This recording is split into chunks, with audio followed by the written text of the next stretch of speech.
কি অবস্থা? না সুমন ভাই, এখানে প্রথম আসলাম আপনাদের সাথে, তোমার দেখে তো খুব ভয় লাগতেছে। আসলে আমি তো আসলে একটু বেশি খালি তো জায়গাটা, একটু আর ওই যে জঙ্গলের মধ্যে দিয়ে আমাদের আসতে হয়েছে, একটু ভুতুরে ভুতুরে ভাব। আসলে এই জায়গাটার অনেক উল্টাপাল্টা এই ব্যাপারে কথা আছে, আমি জানি না আপনারা শুনতে পাচ্ছেন কিনা কেউ। এখানে নাকি অনেকে রাত্রেবেলা কান্নার শব্দ শুনতে পায়, তাই না? কিন্তু আমি এই জিনিসটা রেহান, আমি এখন যেটা দেখতে পাচ্ছি, জানি না মাসুদ ভাইয়া এবং জামান ভাই এটা পাইতেছেন কিনা, আমরা কেমন জানি একটা গন্ধ পাইতেছি, একটু আমার কেমন জানি, তুই খেয়াল করছিস একটা উৎকট গন্ধ মনে পাওয়া যাচ্ছে। হ্যাঁ, এরকম জায়গায় গন্ধ থাকাটা মনে হয় স্বাভাবিক, পাইতেছেন কিনা? আমরা কেমন জানি একটা গন্ধ পাইতেছি, একটু আমার কেমন জানি, তুই খেয়াল করছিস একটা উৎকট গন্ধ মনে পাওয়া যাচ্ছে। হ্যাঁ, এরকম জায়গায় গন্ধ থাকাটা মনে হয় স্বাভাবিক। কারি দিয়ে শুরু করতে পারি? মাসুদ ভাইরে দিয়ে শুরু করা যায় রেহান, নাকি জামান ভাইকে দিয়ে শুরু করা যায়? আসলে এমন জায়গায় বসছি আমার তো এখনই বুক ধরপড় করতেছে। কিন্তু এটা কিন্তু সত্যি কথা, এরকম একটা জায়গা না হলে কিন্তু জমে না। চারিদিকে কোনো লোকজন নাই, এখন তো একেবারে নীরব। আমরা 4 জন আছি, দেখা যাক কি হয়, যা ঘটার তো ঘটবেই। সেটা নিয়ে আমাদের মনে হয় কোনো ভয়ের কিছু নাই। জামান ভাই আপনি গল্প বলবেন নাকি মাসুদ ভাই গল্প বলবেন? জি, আপনারাই সিলেক্ট করেন। মাসুদ ভাই আপনারা দিয়ে শুরু করি, জামান ভাই কিছু মনে করবেন না তো? না না, ওকে। হ্যাঁ সুমন ভাই, আমি একটা অনেক আগের একটা গল্প বলতেছি, বাস্তব। আমি নিজে একদিন এরকম রাস্তা দিয়ে যাইতেছিলাম, তো যাইতে যাইতে সামনে দেখলাম আমার লোক আছে। তখন আমাদের বাড়িতে টিভি ছিল না। কোন জায়গায়? আপনি কোন জায়গায়? আপনার বাড়ি কোথায়? আমার বাড়ি খুলনায়, জাদপুর গ্রাম। কোন গ্রাম? ফুলবাড়ি গেট, জাদপুর গ্রামে। আচ্ছা আচ্ছা। তো আমাদের বাড়িতে টিভি ছিল না, তখন আমরা টিভি দেখতে যাইতাম। এটা কত সালের ঘটনা হতে পারে? এটা 92-93। ওকে। তো আমরা টিভি দেখতে যাইতাম, চেয়ারম্যান আমাদের চাচা হয়, ওনাদের বাড়িতে টিভি দেখতে যাইতাম।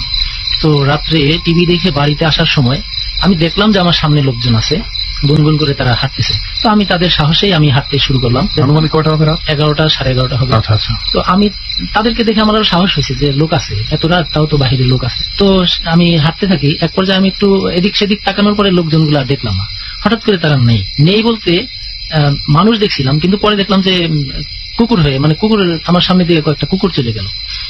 আমি বুঝি নাই, মানুষগুলাই কি আপনি চোখের সামনে দেখছেন? আমি ডানে বামে তাকায় দেখতে গেছি যে আরো কেউ আছে কিনা, বা আমার কিরকম একটু লাগলো। আমি এদিক সেদিক তাকানোর পরে সামনে তাকায় দেখি সেই লোকগুলা নেই, কিন্তু কয়েকটা কুকুর খুব দ্রুত আমার সাইড দিয়ে চলে গেল। কিন্তু কুকুরগুলা যাওয়ার পরে বিচ্ছিরি গন্ধ, যে গন্ধগুলা আমি জীবনে কোথাও পাইনি। আর ওই মানুষগুলা যখনই দেখলাম না, যে গন্ধগুলা আমি জীবনে কোথাও পাইনি। আর ওই মানুষগুলা যখনই দেখলাম না, তখন আমি দৌড় শুরু করলাম। আর দৌড় শুরু করছি পরে কুকুরগুলা আমার দিকে তাকায়, সবগুলো কুকুরই আমার দিকে তাকানো। আমি এক দৌড়ে বাড়ির ভিতরে ঢুকছি। বাড়ির ভিতরে ঢোকার পরে আর আমাদের বাড়িতে আল্লাহর রহমতে কোনো ভয় নাই, যার কারণে আমি। কেন ভয় নাই কেন আপনাদের বাড়িতে? অ্যাকচুয়ালি আমার আব্বা মসজিদে নামাজ কালাম পড়ায়, আর আমার আব্বা খুব পরহেজগার, আমার আম্মাও পরহেজগার, নামাজ কালাম পড়ে। আমরা সবাই নামাজি ফ্যামিলির লোক, কিন্তু আমি একটু ওই টিভি টুভি দেখতাম, ঘুরতাম এদিক সেদিক।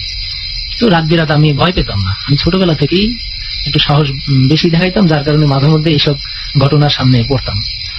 আপনার কোনো বন্ধু বান্ধব বা পরিচিত কেউ কি এরকম ঘটনার মধ্যে পড়ছে এলাকায়, একই জায়গায় একই রাস্তায়? হ্যাঁ, এরকম যেমন আমি একটা দেখছি, আমার বন্ধু সে রাস্তা দিয়ে রাত্রে ঈশান নামাজ পড়ে আসার পরে ও আসতেছে, ওর বাড়িটা একটু জঙ্গলের ভিতর দিয়ে। তো ও দেখতেছে যে একটা মাথা শুধু লাফাইতেছে, শুধু একটা মাথা, কোনো মানুষ নাই। রাস্তার ভিতরেই, বাগান চতুর্দিকে গাছপালা, সাথে লাগে ওর আগেই দৌড় দিয়ে চলে গেল। ও জায়গায় বেহুশ। আমার বন্ধুটার নাম মামুন, চিৎকার দিয়েই বেহুশ হয়ে গেছে। তারপরে অনেকে লোকজন দৌড়ে গিয়ে যায়, যখন হুশ আসছে, হুশ আসার পরে বইলা আবার বেহুশ হয়ে পড়ছে। তো ও এটা দেখা খুবই হয়েছিল, এটা আমরা শুনছি। এটা আনুমানিক কয়টার দিকের ঘটনা? এটা রাত্রে ঈশা নামাজ পড়ে হাদিস বলে, অনেক আমলের কথা বলে, 10টার পরে আর কি। আচ্ছা মাসুদ ভাই, এই ঘটনাটা আপনি যখন শুনছেন তখন আপনি তো বিশ্বাস করছেন যে এই ঘটনাটা ঘটছে। আচ্ছা, আপনি কি এইসব ব্যাপারে বিশ্বাস করেন? জিন, ভূত, পরী, অশরীরী ব্যাপার? আসলে ছোটবেলাতে অত কিছু বুঝতাম না, তারপরে যখন বলতো যে জিন আছে, ভূত আছে, তো মাঝে মধ্যে সাহস করে করে চলে যেতাম এক এক জায়গায়। কিন্তু যাই ঠিকই অনেক কিছু দেখার পরে এখন বিশ্বাস করি যে না, আছে। যেমন ভাই, আপনার কি মনে হয় এই ঘটনা আপনার লাইফেও কি এরকম কিছু আছে নাকি? হ্যাঁ, আমার লাইফে অনেক কিছু মোটামুটি ঘটেছে। আপনার লাইফেরটা আমরা একটু শুনবো, তার আগে আমরা মাসুদ ভাইয়ের মনে আরো কিছু কাহিনী আছে না মাসুদ ভাই? সবাই একটা জিনিস সাবধান করে দিই, এই এলাকায় যদি কোনো ডাকমাক শুনেন বা কেউ যদি মনে হয় যেন কেউ একজন পিছনে আছে, ডাকতেছে বা কিছু, কেউ কিন্তু পিছিয়ে তাকাবেন না, ঠিক আছে? এই এলাকার লোকজন করে এটা আরো একবার একটু সাবধান করে দিই ভালো করে, যে যদি মনে করেন যে আপনার পেছনে হয়তো কেউ আছে বা মনে হয় যে কেউ ডাকতেছে বা কোনো ইশারা হচ্ছে, জাস্ট আপনি বলেন, আমাদেরকে বলেন বা একজন আরেকজনকে বলেন, কিন্তু পেছনের দিকে তাকাবেন না, ঠিক আছে? তো দোস্ত রেহান, তুই তো এই এলাকা সম্পর্কে একটা ঘটনা ছিল যে তুই বলছিলি মরক লাগার মতন ব্যাপার আছে। ব্যাপারটা একটু খুলেই বলি, যদিও এখানের মানুষ, এই এলাকার মানুষ এই শ্মশান ঘাটের আশেপাশে এসে ওই বংশগুলোকে নিয়ে কথা বলে না। তো এখানে একটা স্পেসিফিক একটা বংশ ছিল, যে বংশ, যে হিন্দু বংশের জন্য এটা ছিল আলাদা, তাদের নিজস্ব অনেক সম্ভ্রান্ত পরিবার, তাদের নিজস্ব শ্মশান ঘাট ছিল এটা। এখানে তাদের পরিবারের কেউ মারা গেলে শুধুমাত্র তারাই এখানে মরা পুরাবে। তো তারা একটা পর্যায়ে প্রথম, দ্বিতীয়, তৃতীয়, চতুর্থবার যখন মরা পুরায়, তখন তারা খেয়াল করলো যে এই শ্মশানটা হওয়ার পরেই তাদের পারিবারিক মৃত্যুর সংখ্যা বেড়ে যেতেছে। তো তখনকার আমলে ছিল যে না, একটা কিছু দিলে হয়তো দেবী তুষ্ট হবে, বলি দিলে হয়তো দেবী তুষ্ট হবে, এরকমও কথা আছে যে তারা নাকি যে না, এভাবে এটাকে করতে হবে, সরাইতে হবে ব্যাপারটাকে। কিন্তু তারা অবশেষে যা হয়েছে সেটা হচ্ছে তারা শেষ পর্যন্ত চলে গেছে এই এলাকা ছেড়ে। এখন মনে হচ্ছে এই শ্মশানটা এখন ব্যবহার করা হইতেছে, কারণ আমরা খুব কম হলে তুই দেখ, আমরা যে অর্ধেক পোড়া কিন্তু কাঠ কয়েকটা দেখছি, তার মানে হচ্ছে এটা খুব বেশি দিনের পুরানো না, হয়তো আজকে কালকের মধ্যে ব্যবহার করা হয়। এই শ্মশান এখন আবার ব্যবহার করা হয়, কারণ কি এখন তো বাংলাদেশ সেই আগের বাংলাদেশ নাই। এখন আমরা অনেক কিছু বুঝি, অনেক কিছু জানি, বুঝেন না? এখানে কি আপনার যে আপনি যে বলতেছেন, আপনার কি ভয় লাগতেছে না? আসলে যাই না, শুনে আসছি তো। একটা জিনিস বলতে পারেন যে আমি আর সুমন ঘুরি ভয় পাওয়া লেগে। হ্যাঁ, ভয় পাওয়া হচ্ছে আমাদের শখ। আমরা এবার ওই মাসুদ ভাই মানে বলছিল, মাসুদ ভাই লাইফে আরো কিছু ঘটনা আছে, তাই না মাসুদ ভাই? জি আছে, একটু শুনি দেখি। যেহেতু শ্মশান নিয়ে কথা বলতেছি আর আমরা শ্মশানের ভিতরেই বসা, তো শ্মশানের কিছু ঘটনা আছে। যেমন আমি এক সময় তখন বিশ্বাস করতাম না যে শ্মশানে এরকম হয় সেরকম হয়। অনেকে আমাকে বলতো যে ওদিকে যাও না, সন্ধ্যার পরে গেলে নাকি আর ফেরত আসা যাবে না। তো আমি বিশ্বাস করতাম না, কারণ ছোটবেলা ওদিকে যাও না, সন্ধ্যার পরে গেলে নাকি আর ফেরত আসা যাবে না। তো আমি বিশ্বাস করতাম না, কারণ ছোটবেলা থেকেই আমি চলে বেড়াইছি যেদিক সেদিক, কোনো কিছু মানে একা একা চলাফেরার একটা অভ্যাস আছে। একা চলি, আমি একা, ভয় লাগলেও চলি, যদি আমার ভয় লাগে। তারপরে এই ব্যাপারটা কিন্তু ভালো লাগছে সুমন, বুঝছিস? বেশিরভাগ মানুষ কয় কি যে আমি কোনো ডরাই না, আমি কোনো ভয় পাই না, ঠিক আছে, আমি ঘুরতে পারি একলা একলা। কিন্তু আমার কথা হচ্ছে ভয় লাগলেও উনি কিন্তু কথাটা সুন্দর করে বলছে, মাসুদ ভাই কিন্তু ভালো করে বলছে যে ভয় লাগতো তাও আমি একলা করতাম। সেই শ্মশান ঘাটে আমি এরকম একদিন, সবাই বলতো যে যাও না, আমি ওই বিকেল টাইমেই যাইতাম। বিকেলে যাইতে যেতে, আপনাদের এলাকার শ্মশান? হ্যাঁ, আমাদের ওই এলাকারই জাবদিপুরের মানে একবার ভিতরে। এমন আমরা যে শ্মশানটাতে আছে এমন নীরব, মানে আশেপাশে মানুষজন না, এরকম কিছু? ওই শ্মশানটা এরকম একবারে জঙ্গল পার হয়ে, বাঁশ ঝাড়, তারপরে অনেক জঙ্গল পার হয়ে পরে আমাদের ওদিক যাইতে হয়। ওদিক দিয়ে আবার রাস্তা আছে, যারা শ্মশানে আসে তাদের রাস্তা আছে। তো আমরা এদিক দিয়ে যাইতে গেলে জঙ্গল পার। আমি বিকেলেই চলে যেতাম। বিকেলে যাই, আমার কথা হলো সন্ধ্যার পরে এখানে কি আসে আমি দেখবো। গাছের থেকে গাছের ডাল ভাঙে পড়লো, তাকায় দেখলাম যে না, গাছের ডাল ভাঙে নেই। আবার তাল গাছ আছে, বড় বড় তাল গাছ ছিল, সেই তাল গাছ থেকে সরাত করে নামলো, মনে হলো যেন বিশাল এক হাতির মতো তাল গাছ থেকে নামলো। সন্ধ্যা কি ঠিক আজানের পর? মাগরিবের আজানের পরে। এই যে আমি তোর কুছি না সুমন, মাগরিবের আজানের পর, ফজরের আজানের আগে আগে, এই সময়গুলো শরীর ভার হয়ে থাকতো, কিন্তু আমি বিসমিল্লাহ কয়ে যে বসতাম আর মানে দোয়া কালাম পড়তাম, আসলে শুধু দোয়া পরে ফু দিলে জ্বলে পড়ে যাবে। একদিনেরটাই আমি বলি, যেমন ওই শ্মশানে যাই আমি বসলাম সন্ধ্যা, এর আগেও গেছি কিন্তু তখন কিছু দেখতাম না, শুধু শব্দ পেতাম। এরকম যখন দেখলাম যে গাছ থেকে নামছে, আমি সাহস করে বললাম যে কে নামছো, সামনে আইতে পারছ না? দেখি না তো, একদিনও তো দেখলাম না, একদিনও তো দেখি না, সামনে আয় দেখি কিরকম। আমি তখন কাঁপতেছি, তারপরেও আমি ওর সাথে কথা বলবো। ভয় পাইতেছেন? ভয় পাইতেছি কিন্তু কথা বলবো। তো আমি তখন কারোরে পাইলাম না, না পাওয়ার পরে ঈশার আজান পর্যন্ত ছিলাম, ঈশার আজান দিলে আমি এসে চলে আসছি। কাঁপতেছি, তারপরেও আমি ওর সাথে কথা বলবো। ভয় পাইতেছেন? ভয় পাইতেছি কিন্তু কথা বলবো। তো আমি তখন কারোরে পাইলাম না, না পাওয়ার পরে ঈশার আজান পর্যন্ত ছিলাম, ঈশার আজান দিলে আমি এসে চলে আসছি। একদিন রাত্রে আমারে স্বপ্নের মধ্যে বলতেছে যে ওইখানে যাই বসে থাকিস, ঘাড় মটকাই দিব, ঘাড় মটকায় শ্মশানের ভিতরে রেখে দেবো। স্বপ্নে এটা কে বলতেছে? মানে কোনো চেহারা বা কিছুই পাইনি, জাস্ট স্বপ্নের ভিতরে পাইলাম যে এরকম একটা আওয়াজ পাইলাম। ওইখানে ভয়ে কেউ যাইতেই না। আমার আব্বা হুজুর মানুষ, আমি সেই জন্য, আর আমি দোয়া কালাম জানি, নামাজও পড়ি, সেই জন্য আমার সাহসটা, ভয় থাকলেও আমি সাহস ছাড়তাম না নিজের যে একটাই। আমার যখন বলছে যে ঘাড় মটকায় শ্মশানে ভিতরে রেখে দিব, পরদিন আমি যাই, মানে ঈশান নামাজের পরে আমি একজনের বলতেছি দোস্ত চল যাই, মাথা খারাপ, গেলে আর ফেরত আসবো না। তো আমি গেলাম, যাওয়ার পথে ওই রাস্তা দিয়ে আমি যখন যাইতেছি, তখন হঠাৎ করে মানে দোয়া কালাম পরেই যাচ্ছি, যাইতে যাইতে বিশাল এক সাপ সামনে, ফোর্স লম্বা ছিলাম ধরেন 4 ফিট, 4.5 ফিটের মতো। আমার মাজার উপরে, মানে যদি সবল মারে তো পুরো আমার মাজার উপরে সবলটা পড়বে, এত বড়। এটা একবার বাস্তব, কিন্তু আসলে এখানে বলতেও ভয় লাগতেছে। তারপর আমি ভয়ের জায়গায় বসে ভয়ের গল্পই ভালো লাগে। তো এত বড় একটা সাপ যখন ফানা তুললো, আমার তখন একটু কৌতূহল হইলো যে এটা সাপ না। আমি বললাম যে তুই আমার সামনে দাঁড়াইছিস কেন? তখন ফিস ফিস মানে ফুসফুস শব্দ করতেছে আর জিহ্বা বের করতেছে। তো আমি বললাম যে যদি কামড় দেওয়ার সাহস থাকে তো কামড় দিয়ে আমি বেহেশতে চলে যাই। আচ্ছা, আমি বেহেশতে চলে যাই। আর যদি মনে করি যে না শয়তানি করতে আসছিস তাহলে সর, এরকম যখন বললাম আস্তে মাথা নিচু করে ও সরে গেল। মানে ও আমাকে ভয় দিতে চাইছিল। তো আমি যখন বললাম যে সরে যা, তখন আস্তে মাথা নিচু করে লেজ গোটায় অমনি সোজা চলে গেল। আমাকে কামড় দিলে কিন্তু আমি শেষ, আচ্ছা, কিন্তু ও কামড় দিবে না, ও তো সাপ না। এর আগে একটা ঘটনা, আমি আমার বন্ধু বান্ধব নিয়ে, আমি ছোটবেলায় সাপ ধরতে খুব ভালো লাগতো না, কিন্তু ও কামড় দিবে না, ও তো সাপ না। এর আগে একটা ঘটনা, আমি আমার বন্ধু বান্ধব নিয়ে, আমি ছোটবেলায় সাপ ধরতে খুব ভালো লাগতো না। ছোট বড় 1 হাত 1.5 হাত 2 হাত এরকম সাপ আমি যেইখানে খবর পাইতাম যে সাপ আছে, সাপুরিও না বা কোনো গাছ গাছরা কিছুই আমার কাছে নেই, আমি যেভাবে হোক কৌশলে তার লেজ ধরতাম, কৌশলে তার লেজ ধরে এইভাবে ঘুরানো শুরু করতাম। আমার যে বলছিল আমার এক বড় ভাই, সাপ ধরে 21টা ঘুরানি দিবা বা 41টা ঘুরানি দিবা, খবর থাকবে না, ও মারা যাবে। 21টা কিংবা 41টা কেন? মানে যদি ছোট হয় 21টা দিলেই মারা যায়, আর যদি বেশি বড় হয় 41টা ঘুরানি দিলে মারা যায়। মানে ঘুরানিটা যদি জোরে হয়, লেজ ধরে শুধু ঘুরাইলে মারা যায়। আচ্ছা, একটা কথা বলতো মাসুদ ভাই, যখন এই সাপটা যখন আপনার মানে হঠাৎ করে সামনে যে পানা তুলছে, আপনি তাকে মারছেন সাপে ফেলে 21টা 41টা ঘুরানি দিয়ে, আপনার কি মনে হয়েছে হঠাৎ করে যে এটা কি কোন রকম ভাবে প্রতিশোধ নিতে আসছে কিনা? না, এরকম মনে হয় না এই কারণে, কারণ আমি মার কাছে অনেক গল্প শুনতাম যে জিনেরা সাপের রূপ ধরে, শকুনের রূপ ধরে, হ্যাঁ ভয়ঙ্কর যেগুলো খারাপ ধরে।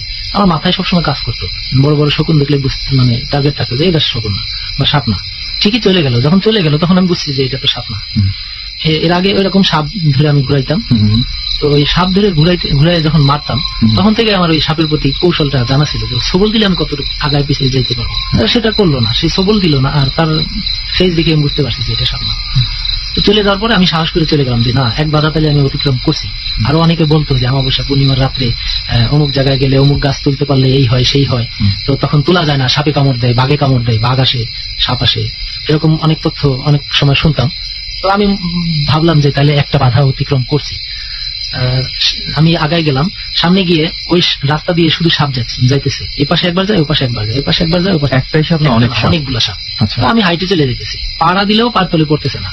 তো আসলে খুবই লাগতেছিল, কিন্তু আমার কথা হইলো যে যদি মইরা যাই সমস্যা নাই, আমি লাগতেছিল, কিন্তু আমার কথা হইলো যে যদি মইরা যাই সমস্যা নাই, আমি যাবই। ও আমার যখন বলছে যে শ্মশান ঘাটে গেলে তোমার ঘাড় মটকাবো, আমি শ্মশান ঘাটে যাইয়ে আল্লাহর কালাম করে ওর গায়ে যদি খালি একটু ফু দিতে পারি তাহলে তো জ্বলে যাবো। আপনি কি আগে কখনো শুনছেন এরকম কেউ দোয়া পরে ফু দিছে আর এই ধরনের জিনিস? আসলে আমার আব্বাই একটু কবিরাজ টাইপের ছিল, আমি যেটা আগে বলতে পারি নাই। আমার আব্বা কবিরাজের মতো কবিরাজই ছিল, সে জিনের সাথে কথা বলতো। আচ্ছা, তো আপনার কখন জিনের সাথে যখন কথা বলছে আপনি দেখছেন? হ্যাঁ, আমি বসে থেকে দেখছি, আমার আব্বার পাশে বসে থাকতাম, তো আমার আব্বার কাছে পায়ে ধরে মাপ চাইতো জিনেরা। আচ্ছা, আমরা আপনার এই ঘটনাটা, আপনার আব্বার এই ঘটনাটা একটু শুনবো। তার আগে আপনি একটু আমাদেরকে বলেন, সাপ আসা যাওয়া করতেছে, তারপর কি হলো? আমি সোজা চলে যেতেছি, কিন্তু পায়ের তলে পড়তেছে না। তখন বুঝলাম যে এগুলা জাস্ট ভয়, মানে কোনোভাবে আপনার শ্মশানের থেকে দূরে সরা রাখার একটা চিন্তা চাইতেছে না। এইগুলা কইরেই মানুষের যাইতে দেয় না। এগুলা দেখেই তো মানুষ মনে করে ওরে বাবা গেলে সাপ কামড়াবে, মানুষ তো অনেকে ভয়ে মরে যায়। মানুষ মনে করে ওই যে শ্মশানে গেছে দিকে মরে গেছে। যে আমার শরীর ঘাড়ের উপরে মানে কয়েকটা বস্তা দিয়ে দিছে, যে কয়েক মন, এমন ভার হয়েছে মনে হচ্ছে আমি ডাইবে যেতেছি। ঠিক আছে, শ্মশানের ভিতরে পাড়া দেওয়ার সাথে সাথে আমার শরীর পুরো ভার হয়ে গেল, নড়াচড়া করতে, আমার পশম কিন্তু সব দাঁড়ায় গেছে, পুরো শরীর ঠান্ডা হয়ে যেতেছে। এখনই তখন এরকম পরিস্থিতি হয়েছে, আমি ঘাড় মানে উঁচু করতে পারতেছি না। আচ্ছা, একটু দোস্ত, এই ব্যাপারটা, এই যে ভার লাগছে না ব্যাপারটা, এটা দোস্ত একটা জাপানিজ একটা কথা আছে, ঠিক আছে? জাপানে কিন্তু অনেক গতি ঘটনা ঘটে।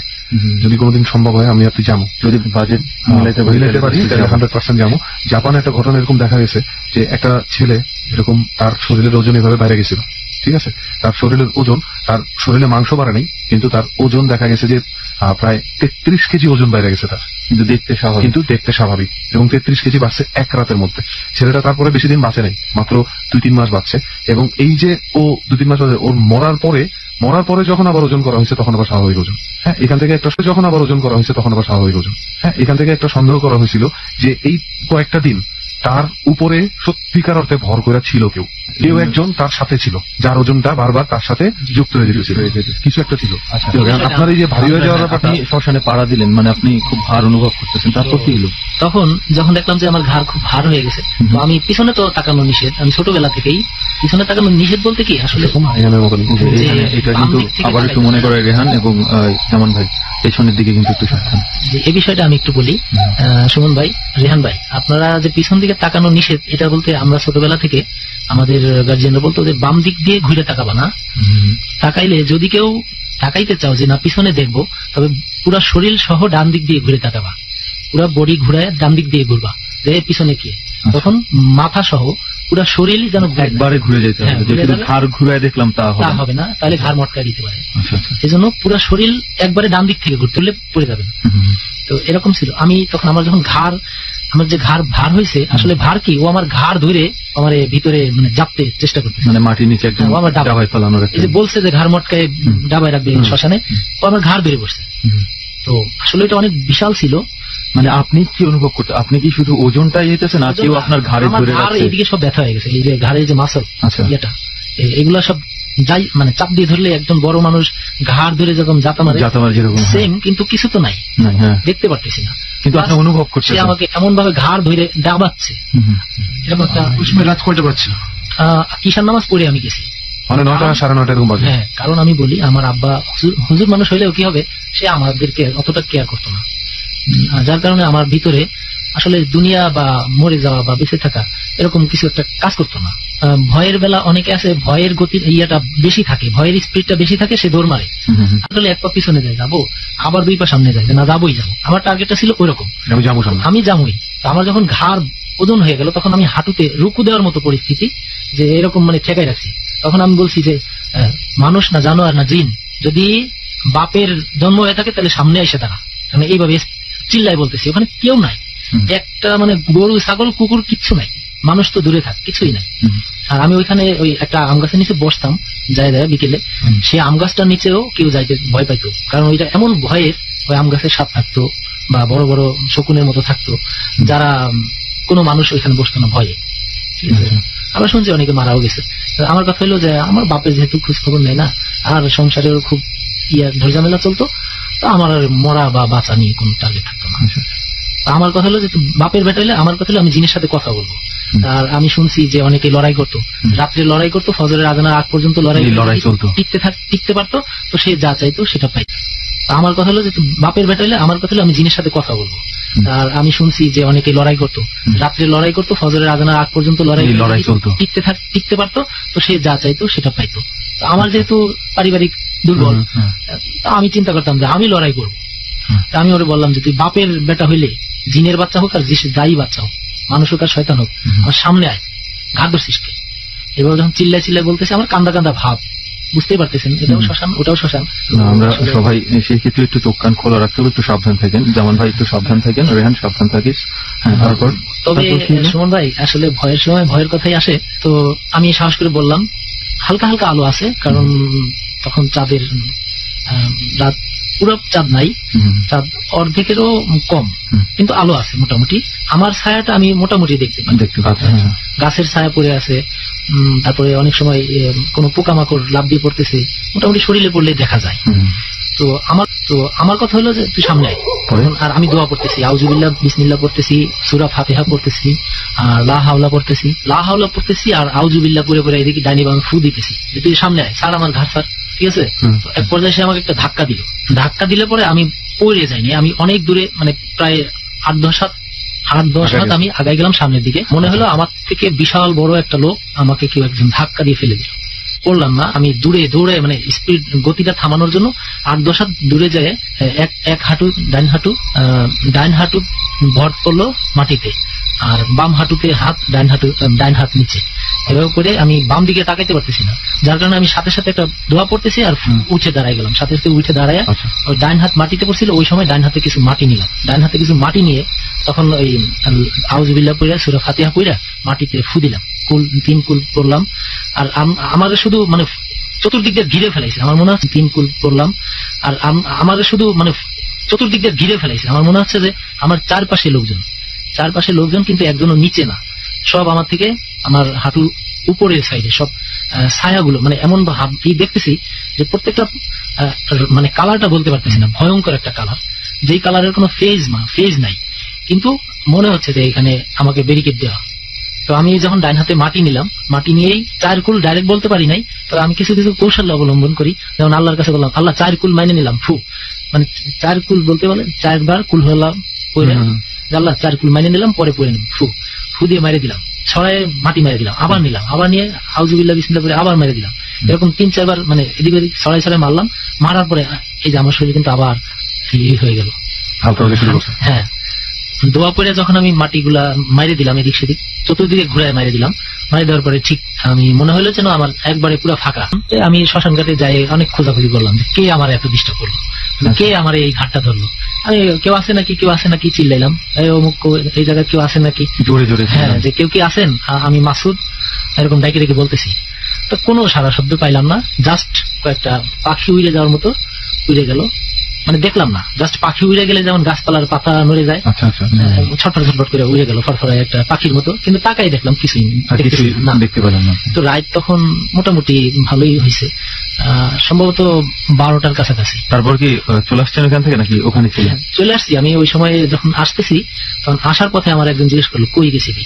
আমি তাকে চিনলাম না, উচ্চালন গ্রামের মধ্যে আর দেখেন নাই, হ্যাঁ কোনোদিন দেখি নাই, পাঞ্জাবি পরা, দাড়িওয়ালা, উঁচা লম্বা, সাদা, বয়স্ক লোক। আমার বলতেছে কে? আমি বললাম আমি মাসুদ, আমি অমুকের ছেলে। এত রাত্রে কই গেছিলি, মানে সে কথাগুলো ভার। আমি বললাম যে আমি তো এত রাত্রে কই গেছিলি, মানে সে কথাগুলো ভার। আমি বললাম যে আমি তো একটু সামনে গেছিলাম একটা জিনিস দেখার জন্য। তো মরার লেগে গেছিলি, ওই জায়গায় গেলে ফেরত আসে না, তা তুই মরার জন্য ওই জায়গায় গেছিলি কে? আরেকটু হলে তো মরতিস। যখন এই কথা বলছে যে আরেকটু হলে তো মরতিস, তখন আমি বললাম যে আসলে বুঝতে পারি নাই, তো আর যাবো না। এই কথা বলে আমি ওনার সাইড দিয়ে চলে আসতে চাইলাম। তো উনি বললো যে দাঁড়া, তোর আব্বারে কোষ যে তোরে যেন কিছু পয়সা ফু দিয়ে দেয়, তা নাহলে তোর সমস্যা আছে। তখন আমি চলে আসতে মানে কয়েক পা সামনে, ঠিক আছে সালাম দিয়ে চলে আসলাম। চলে আসার কয়েক পা পিছনের দিকে, মানে কয়েক পা এগোয়ে সামনে পিছনের দিকে তাকায় দেখতে চাইলাম যে মুরব্বী কত দূর গেছে। বাহ, সে লোক আর নাই না। উনি আসলে আমার আব্বা যেই কবিরাজি করতো, উনি এক পীর সাহেবের কাছ থেকে দোয়া নিয়ে আসছিল। তা আব্বা বলছে যে আমি যখন দোয়া নিয়ে আসছি তখন হুজুর মাথায় হাত দিয়ে বলে দিছে যে যা। ওই যাটা আব্বারে বলে নাই যে যা, আব্বারে দোয়া করে দিছে। তো এইটা আমি কিভাবে জানলাম, এই সেই জিন কিভাবে জানলাম, আমার আব্বারে পরের দিন আমি বললাম। মানে আব্বাকে পাইতাম না, আব্বাকে খুঁজতে হইতো মসজিদে যায়। তো একদিন মসজিদে পাইলাম, পাওয়ার পরে বললাম যে আব্বা এরকম এরকম মুরব্বী এক দাদার বয়সী, তো উনি আমার বললো যে আপনি কিছু পয়সা ফু দিয়ে দেন, আমি অমুক সময় শ্মশানে গেছিলাম, এই পরিস্থিতি হয়েছে। তো আব্বা বললো যে খবরদার ওদিকে যাইস না, ওদিকে কিন্তু ভালো না। ওদিকে যেগুলো থাকে, আব্বা তো জানেই যে জিন আছে, তো ওদিকে যেগুলো থাকে ওগুলো একটু রিস্কি। তো আব্বা বললো যে ভাগ্য ভালো তুই আমার ছেলে, তা নাহলে ফিরে আসতি না। এই হলো ওই দিনকার শ্মশানের একটা গল্প। মানে আমার আমি চিন্তা করতেছি যে কত জায়গায় যাই, আজকে শ্মশান ঘাটে গেলাম। জামান ভাই, আপনার কি মনে হচ্ছে যে আপনি স্তব্ধ হয়ে আছি? আর আজকে বিষয়টা হচ্ছে যে একটা শ্মশানের কথা শুনলাম এখানে এই মুহূর্তে, আর আমরা নিজেরা শ্মশানে বসে আছি। মানে আমাদের সিচুয়েশনটা আমি মানে মাসুদ দালার গেছি গা ওইখানে। আমি বিশ্বাস কর আমি পেছনে তাকাই নাই, আমার যখন বলতেছিল যে ছায়ার মতো দেখলাম চতুর্দিকে ঘিরে ধরছে, দালার গেছি গা ওইখানে। আমি বিশ্বাস কর আমি পেছনে তাকাই নাই, আমার যখন বলতেছিল যে ছায়ার মতো দেখলাম চতুর্দিকে ঘিরে ধরছে, আমার মনে হইতেছিল যে আমাদের চতুর্দিকে মনে কোনো কিছু চলে আসছে। আমি যেহেতু এই বিষয়টা বেশ কয়েকবার দেখছি, এই বিষয়টা আমার অনুভবের ভিতরে চলে আসে যে আমার সাথে কেউ আছে কিনা, পাশে কেউ আছে কিনা। তো যার কারণে আমার এই জায়গাটা কিন্তু খুবই ভয়ঙ্কর। তো আমার মনে হইতেছে যে আমাদের আশেপাশে কেউ ঘুরঘুর করতেছে। আমার অনুভূতিতে যেটা বলে যে আমার আশেপাশে, আমাদের 4 জনের আশেপাশে কেউ ঘুরঘুর করতেছে। এটা কি আপনি কি গন্ধটা রেহান, গন্ধটা তো মোটামুটি কিন্তু পাচ্ছে আসলে এইটা এই যে একটা গন্ধ, এই গন্ধটা কোন মানুষের তৈরি কোন ধোয়ার গন্ধ না। আচ্ছা এখানে বসে রয়েছি, এমনি ভয় আরো বেশি করে যাবে, খালি খালি মনটা দুর্বল হবো। আরো মনে কিছু এমন আছে অনেক কাহিনী, আর দুই একটু শুনি। জি, আর এই গন্ধটা যতক্ষণ আছে মনে করবেন যে কেউ একজন আছে। তো এই পরিস্থিতিতে আমরা যেখানে বসা, এর মধ্যে যদি কারোর কোনো সমস্যা কেউ দেখতে পান যে কেউ অজ্ঞান হয়েছে, তো আউযুবিল্লাহ কইরা ফু দিবেন আর সূরা দিয়ে বসেন। আপনারা যখন নিয়ে আসলেন আমি কিন্তু তখনই একটা কিছু অনুভব করছি যে আমরা যে যা যাইতেছি সেখানে, আমরা যেখানে বসছি এখানে কারোর আড্ডাখানা। তো আর আমার কাছে অলরেডি আল্লাহর রহমতে দোয়া কালাম নিয়ে আসি। এরপর কি ভয় নাই। এদিকে তো আসলে অনেক ঘটনাই ঘটে আমাদের সাইডে, আমাদের এই গ্রামটাতে অনেক মানুষই পাগল হয়ে যায়। অনেক সময় অনেকে গাছের উপর বসে থাকে, অথবা রাত্রেবেলা হারায় গেছে, পরদিন সকালে দেখা গেছে গাছের মাথায় সে চিত হয়ে শুয়ে আছে। গাছের মাথায় তো কোনো মানুষ চিত হয়ে শুয়ে থাকতে পারে না। সেটাই, হ্যাঁ, যখন কিনা কেউ একজন আরেকজনের দেখায় যে এই দেখ অমুক জায়গায় অমুক, ওই দেখ শুয়ে রয়েছে কিভাবে, তখন সে আস্তে করে নিচে পড়ে, অথবা কেউ যায় ধরলে তখন সে ফ্রি হয়, তখন তার নামায় নিয়ে আসতে হয়। তো যাই হোক, আমি অন্যটা না বলি, অন্য কারোটা না বলি, আমার নিজের যেগুলা বাস্তবে যেগুলো আমি পাইছি সেগুলোই আমি বলি। তো একদিন আমাদের এই খুলনা ফুলবাড়ি গেট জাদ্দিপুর গ্রামে আমাদের যে পুকুর আছে, আমাদের পুকুরটা একটু ছোট, কিন্তু আমার নিজের যেগুলা বাস্তবে যেগুলো আমি পাইছি সেগুলোই আমি বলি। তো একদিন আমাদের এই খুলনা ফুলবাড়ি গেট জাদ্দিপুর গ্রামে আমাদের যে পুকুর আছে, আমাদের পুকুরটা একটু ছোট, কিন্তু আমার চাচাদের পুকুরগুলো বড়।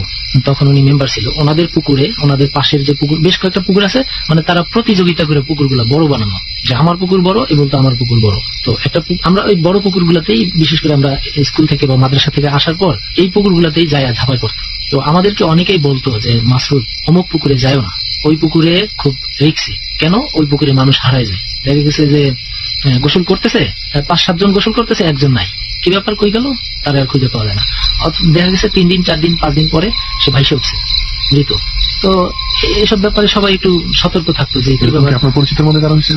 আমার পরিচিত বলতে আমাদের গ্রামেরই কয়েকবারই পরে আর কি, একটা ছেলে একসাথে 7-8 জন গোসল করতেছে, পিছনের জন নাই, এরকম হয়েছে। একসাথে 7-8 দিছে, 7-8 জন, 7 জন, 6 জন আছে, একজন নাই। তো সবাই বলতো যে এখানে এরকমই হয়, বেজোর কেউ গেলে, অথবা এক বাপের এক ছেলে বা এক মায়ের এক ছেলে গেলে তারা সুযোগ পেলে তারা নিয়ে নিত। তো চেষ্টা করতো তারা নিয়ে ওইখানে পালার জন্য। ওইখানে তাদের নাকি পরিবার আছে, তাদের আছে, আপনার তাদের একটা এলাকা আছে, তাদের একটা রাজ্য আছে। তো ওই রাজ্যের ভিতরে ওরা এই মানুষ নিয়ে যাইতো। এটা কারা বলে? এটা কোথেকে শুনছি? এটা শুনছি আমাদের মুরব্বী, দাদা দাদি, তারপরে নানা নানি, মানে মুখে প্রচলিত আছে। এই পুকুরটা কোন জায়গায় একটু সুন্দর করে আমার একটু বলুন না ভাই। আমাদের এটা ফুলবাড়ি গেট গ্রামের নাম জাদ্দিপুর। আচ্ছা। তো এই পুকুরে সবাই নিষেধ করতো যে এখানে বেশি ঝাপাঝাপি করবা না, আর এখানে মাঝখানে যায় থাকবা না, মাঝখানে যাবা না। কারণ এখানে আগেও অনেক রেকর্ড আছে যে অনেকেই হারাই গেছে, পরে মৃত পাওয়া গেছে, অথবা কারোর পাওয়াই যায় নাই। এই আরেকটা ঘটনা আছে যে 12 বছর পরে ওই লোকটা ফেরত আসছে। মানে এই পুকুরে গিয়ে গায়েব হয়ে গেছে, যে 12 বছর পরে ওই লোকটা ফেরত আসছে। মানে এই পুকুরে গিয়ে গায়েব হয়ে গেছে 12 বছর পরে। 12 বছর পরে। 12 বছর পরে? হ্যাঁ, উনি জীবিত। আচ্ছা। তো উনি 12 বছর আগে, এই লোকটা 12 বছর আগে উনি গোসল করতে গেছে, যে মা আমি গোসল করতে যাই। তো বলছে তুমি ভাত রেডি রাখো, আমি গোসল করে আসি। তো এই গোসল করতে গেছে, ওইখানে ওই সময় কেউ ছিল না। উনি যে গোসল করতে নামছে, একা পাইছে, ওনারে নিয়ে নিছে। উনি একা গেছিল গোসল করার জন্য? একাই গেছে। একা গেলে ওই পুকুরে আমরা কেউ একা গোসল করতে যাই না, কেউ না, কখনোই না। আর সন্ধ্যার পরে তো কেউ ভয়েও যায় না, আগেই পানি টানি যা যা লাগে আইনে রাখে। তো এক পর্যায়ে উনি গোসল করতে যাই যে নামছে, তারপরে আর ওনারে পাওয়া যায় নাই। পরে উনি, আমরা তো বড় হয়েছি, আমাদের তখন আমরা চিনি না, উনি দাড়ি টাড়ি আছে, চুল দাড়ি সব, 12 বছরে যা হয় এরকম পরিস্থিতিতে উনি আইসে ওনার মারে বলতেছে মা ভাত দেই। মানে হঠাৎ করে একদিন এসে বলতেছে 12 বছর। এর আগে যে কান্নাকাটি, খোঁজাখুঁজি, জাল মারা, ডুবুরি ডুবানো সব করা শেষ। ডুবুরিরা বললো যে না, এত যে গভীর, ওই পুকুরের মাঝখানে তো একটু ভাঙা একটু রেল লাইন আছে পাশে, আর ওই রেল লাইন দিয়ে আসা যাওয়া করে একটা গলির মতো হয়ে আছে, যেখান থেকে এগুলো নামে, দেওদত্ত বলে, এগুলো যেখান থেকে নামে ওইখান থেকে একটা গলি হয়ে যায়। এই পুকুর থেকে ওই পুকুরে যায়, সেখান থেকে একটা গলি হয়ে গেছে। আমি এখনো আপনাদেরকে ওইখানে দেখাইতে পারবো। তো ওই দাগগুলো আছে, যে এইখান থেকে ওইখানে গেছে একটা ভিজা স্যাঁতস্যাঁতে দাগ। ওই দাগটা আমরা ছোটবেলায় দেখছি, এখনো আছে। তো উনি 12 বছর পরে এসে বলতেছে মা ভাত দে। ওনার মা তো চিনতে পারতেছে না, তো বলতেছে যে কে তুমি? মা জিজ্ঞেস করতেছে আপনি কে? তো ও কাঁদতেছে, বলতেছে মা ভাত দে। ওইখান থেকে বলে দিছে যে, মানে ওনার যে নিয়ে রাখছে, নিয়ে রাখার পরে উনি রাজি হয় না, বিয়ে করবো ওনারে। উনি বলছে যে না, বিয়ে করবো না। এভাবে ওনারে রাখতে 12 বছর রাখার পরে বলছে যে এখন তুমি আমাদের আয়ত্তে চলে আসছো, এখন তুমি বাড়িতে যাই একটা সুযোগ পাবা। সেই সুযোগটা হলো এই ভেসে তুমি যাবা, যায় তুমি পরিচয় দিতে পারবা না, জাস্ট তোমার যেই রাখতে 12 বছর রাখার পরে বলছে যে এখন তুমি আমাদের আয়ত্তে চলে আসছো, এখন তুমি বাড়িতে যাই একটা সুযোগ পাবা। সেই সুযোগটা হলো এই ভেসে তুমি যাবা, যায় তুমি পরিচয় দিতে পারবা না, জাস্ট তোমার যেই পরিস্থিতিতে আসছিলা ওই পরিবেশটা ফুটাই তোলার চেষ্টা করবা। যদি তোমার মা তোমাদের চিনে তো ওয়েল থেকে যাবা, আর চিনে ধরে রাখতে পারে যে বাবা এটা আমার ছেলে, তাহলে তুমি থেকে যাবা, তাহলে আমরা তোমারে নিব না।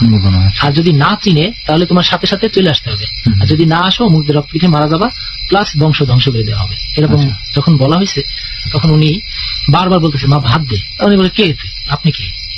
পাগলের বেশ, দাড়ি চুল বড় বড়, বুঝতে না পারে উনি দেয় না, মানে ভাত দিতেছে না, তুচ্ছ করতেছে, সরে যা দাদা। তখন উনি ঘরে ঢুকতে চাইতেছে যে মা আমি আমার ঘরে যাই। উনি তো বুঝতেছে না যে ওনার ছেলে, যেহেতু ছেলে গোসল করতে যায় মারা গেছে, তখন উনি ঘরে জোর করে ঘরে ঢুকছে, ঢুকে যায় ওনার বিছানার ওনার বালিশের নিচে 12 বছর আগে কি যেন রাইখে গেছিল। তো ওনার মা বলতেছে বেরো বেরো বেরো, জোর করে বের করে দিতেছে। ওই লোকটা বের হয়ে গেল, বের হয়ে যায়, মা ভাত দিলি না, এভাবে কান্নাকাটি শুরু করে দিয়েছে। তো যখন কান্না শুরু করছে তখন ওনার ইসে যেহেতু চিনে নাই, কান্না দেখে কান্নার ভাব দেখে বুঝতে পারছে যে এটা তো আমার ছেলে এরকম কাঁদতো।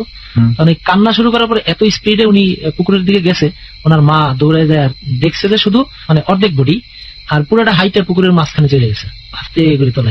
ব্যাপারটা বুঝিস, পুকুরের মাঝখানে কিন্তু গভীরতা বেশি থাকে, গভীরতা না এটা যখন মাঝখানে গেছে তখনও তার অর্ধেক শরীর দেখা যেত, তাহলে পায়ের সাইজটা বলে যে পুকুরের গভীরতাই বোঝা যায় না, কিন্তু সেই জায়গায় হাইটে গেছে, তার মানে ওইখানেই তো অদ্ভুত বিষয়টা। তখন সে ওনাদের ভিতরে চলে গেছে, ওনাদের আয়ত্তে চলে গেছে, আর কোনোদিন আর তার দেখা পাবে না, আর পাবেও না। উনি বলে সুযোগ ছিল, যখন তলায় দেখতেছিল তখন বলছে যে মানে পিছনে ফিরে নাই, জাস্ট কাঁদতেছিল আর বলতেছিল মা আমারে তুই চিনলি না, আমারে তুই চিনলি না, আজকে আমারে পর করলি।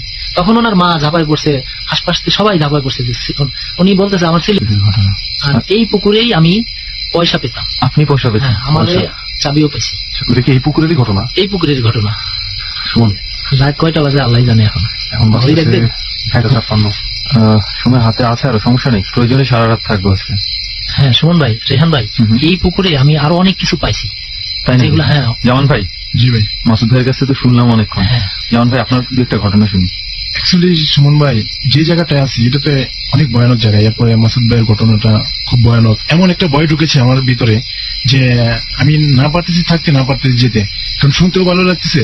আবার এখানে এটা কিন্তু একটা চরম কথা হচ্ছে, এই ভয়ের ব্যাপারটা কিন্তু এরকমই হয়। মনে করতে একটা উল্টাপাল্টা শব্দ পাইতেছিস, হ্যাঁ, ঘরের মধ্যে একলা আসছিস, হ্যাঁ, তুই ওই জায়গাটায় না যাওয়া পারবি না, আবার যাইতেও ভয় লাগবে। তুই চিন্তা করে দেখ, আমরা বসে আছি, আমরা কিন্তু ভয় পেতেছি এই জায়গার মধ্যে, কিন্তু যাবো না, কথা শুনতেছি। এবার জামান ভাই আপনার ঘটনা শুনি।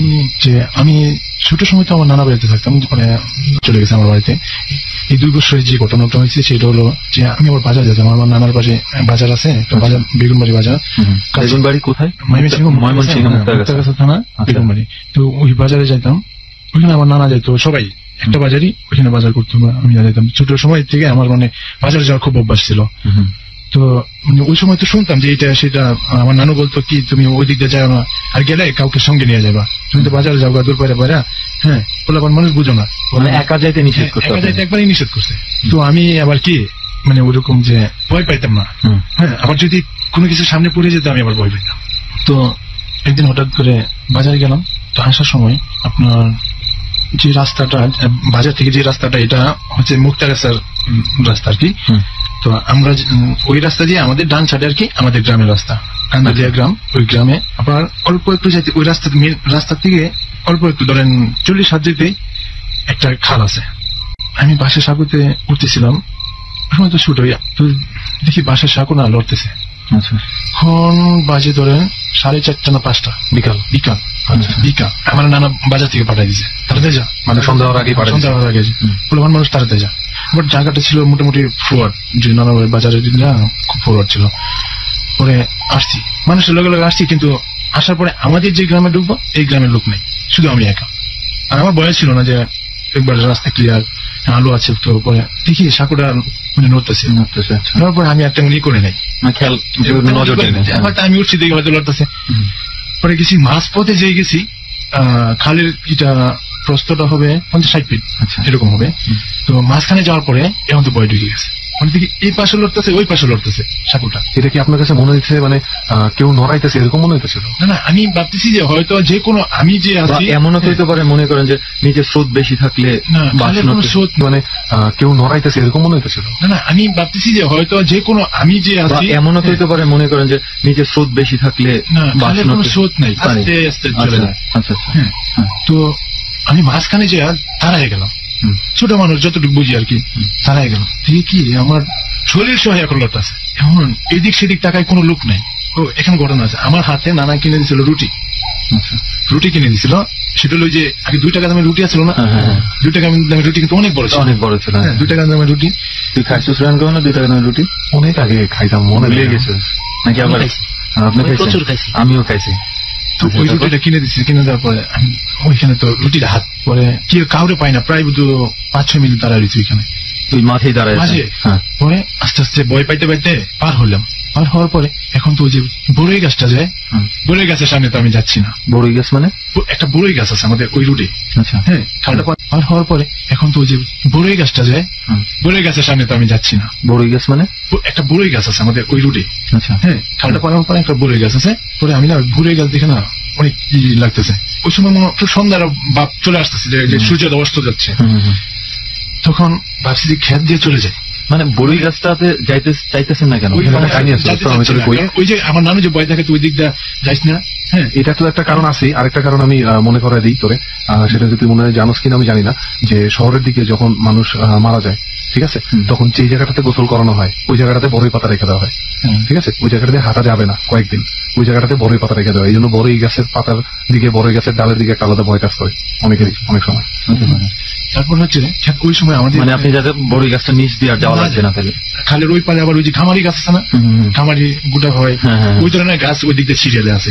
তো যেটা ঝালপি মারাই মোটামুটি। তো আমি চিন্তা করলাম যে ভাবলো যদি আবার ওই দিকে ধরে, পরে চিন্তা করলাম এখন যদি আবার মাঝখানে যায় ধরে, পরে কতক্ষণ থুম মারে বসে রইলাম যে দেখি কেউ আসলে তাদের সাথে যাবো। পরে চিন্তা করলাম আমি ক্ষেত দিয়ে যাবো না, ক্ষেত দিয়ে আরো বেশি ভয় লাগে। হ্যাঁ, আমি এই রুট দিয়ে যাবো, যাচ্ছি রুট দিয়ে যাচ্ছি। হঠাৎ করে দেখি বড়ই গাছ আপনার একবার তুফানের মতো পাতা পোতা সব হয়ে যাচ্ছে, জ্বর হইতেছে। আচ্ছা, শুধু বড়ই গাছটা আমি ভয়ে মানে ওই বড়ই গাছের মাঝামাঝি কাছাকাছি আর কি। আমি ওই সময় খালি এইভাবে চাইছি, চুপটা চাইছি। পরে সাইডে দেখি অন্য কোনো গাছই নেই। আমি দৌড় দিলাম 50-60 ফিট জায়গা দৌড়ে গেছি। তারপরে ওইখানে একটা কড়ই গাছ আছে, ওই কড়ই গাছটার এখানে যাওয়ার আগেই হঠাৎ দেখি একটা বিড়াল। আচ্ছা, তো বিড়াল আমার রুটি ডানা নিতে চাইতেছে, হ্যাঁ, লাভ মারে উঠতেছে। তারপরে আমি ওটা ফালায় রেখা দৌড়, রুটি ফালায় রেখে দৌড়। মানে ভয় রুটি ফেলে দৌড়ে কুই গেলেন? দৌড় দিচ্ছি, দৌড় দেওয়ার পরে মসজিদ আছে একটা, মসজিদের দিকে চাই, ওইখানে একটু বসলাম। বৈশা আবার ফুলাফান পাইলাম কয়েকটা আমার বেসের, ওটির সাথে আবার এইগুলি করলাম যে আমি মানে না বলছি। আর ওই সময় আর বলি না, গেছি যাওয়ার পরে হঠাৎ জ্বর। হ্যাঁ, ওই সময় জ্বর, এমন কাঁপনি জ্বর। আমার নানু তো পুরা ভয়। ওই সময় আমার নানাদের মানে টিন সেট বাড়ি, আর আমাকে রান্না করে রাখা হয়েছে। মানে আমি ওই টিনের করে আমি যাইতে প্রস্তুত না। কেন? শব্দ শব্দ শব্দ এমন মনে হচ্ছে। আচ্ছা, ঠিক আছে। তো আমার ওইখানে রাখছি, আর আমার নানু বলছে এখানে কেন? বলছে না, এই আমার ভালো লাগে। হ্যাঁ, ওইখানে আবার একটা আমার চুকি বানানো আছে রান্না করে। আম্মুরে খবর দিল, আম্মু গেছে 1 দিন 2 দিন 3 দিন 4 দিন 5 দিন পরে আব্বা পরে ওই ওষুধটা নিয়ে গেছে। আগে যে ওষুধটা খাওয়া হয়তো এই ওষুধটা নিয়ে গেছে। নিয়ে যাওয়ার পরে এই ওষুধটা খাওয়া হয়েছে মোটামুটি ভালো। আমার আম্মু আর এখানে রাখলো না, নিয়ে গেল বাড়িতে। মানে আপনার নানার বাড়ি থেকে নিজেদের বাড়িতে নিয়ে আসছে। মোটামুটি ওইখানে ভালো, ওইখানে কোনো ভয়ও লাগে না। আর আমাদের যে বাড়িটা এটা তো একবারে মানে মানে রাত্রে মনে হয় যে একবারে সাদা ফকফকা, কিন্তু বাড়ির পেছন সাইড এই সাইড খেলে একটু অন্ধকার। আচ্ছা, মোটামুটি বেশ কয়েকদিন কাটাইছে। ওই সময় আমি ক্লাস 4 পড়লাম, ওইখানে কোনো ভয়ও লাগে না। আর আমাদের যে বাড়িটা এটা তো একবারে মানে মানে রাত্রে মনে হয় যে একবারে সাদা ফকফকা, কিন্তু বাড়ির পেছন সাইড এই সাইড খেলে একটু অন্ধকার। আচ্ছা, মোটামুটি বেশ কয়েকদিন কাটাইছে। ওই সময় আমি ক্লাস 4 পড়ি মনে হয়। 7 আমাকে ভর্তি করলাম আমার নানার বাড়িতে। তারপরে আবার গেছি, কিন্তু ওই সময় ওই যে বয়ারিটা এই আমার বাড়িতে 2-3 বছর যে আসছিলাম ওটা কিন্তু কেটে গেছে। তো যাওয়ার পরে মাসখানিক পরে আরেকদিন আসতেছি, সেটা হলো ওই দিন আবার ইন্ডিয়ার বাংলাদেশের খেলা। আচ্ছা, খেলাটা দেখে আসতেছি। ওই সময় রাত 10:30 মনে বাজে। গ্রামের বাজার তো সবাই চলে যায়। নানা আবার বলছে যে তুই জায়গায় আমি আসতেছি। ওই দিন আবার বাজারের দিন ছিল। পরে আমি বাজার থেকে রওনা দিলাম। কিছুখানে যাওয়ার পরে দেখুন 2টা লোক যাচ্ছে। আমি ভাবলাম যে ওরাও তো মনে হয় আমাদের গ্রামে ঢুকবে। হ্যাঁ, যাই, আমি ওই হিসাবে চলে যাচ্ছি। আমি যখন আমাদের গ্রামের রাস্তাতে যাবো তখন ওই লোক 2টা ওই সোজা যাচ্ছে। মানে আপনাদের গ্রামের আর ঢুকতেছে না।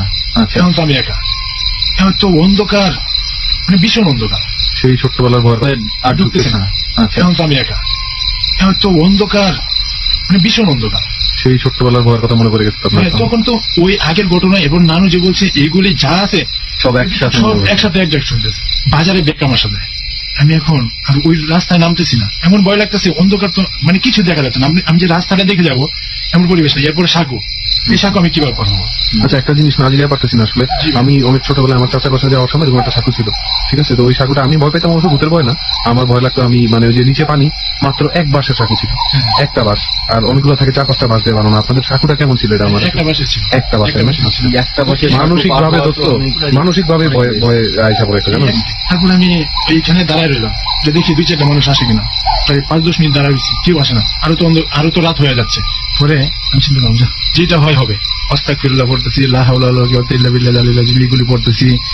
খালি আমার বাড়ি পর্যন্ত যাই। আমি বাজারের দিকে আবার হাঁটা ধরছি, যে না আমি যাবো না।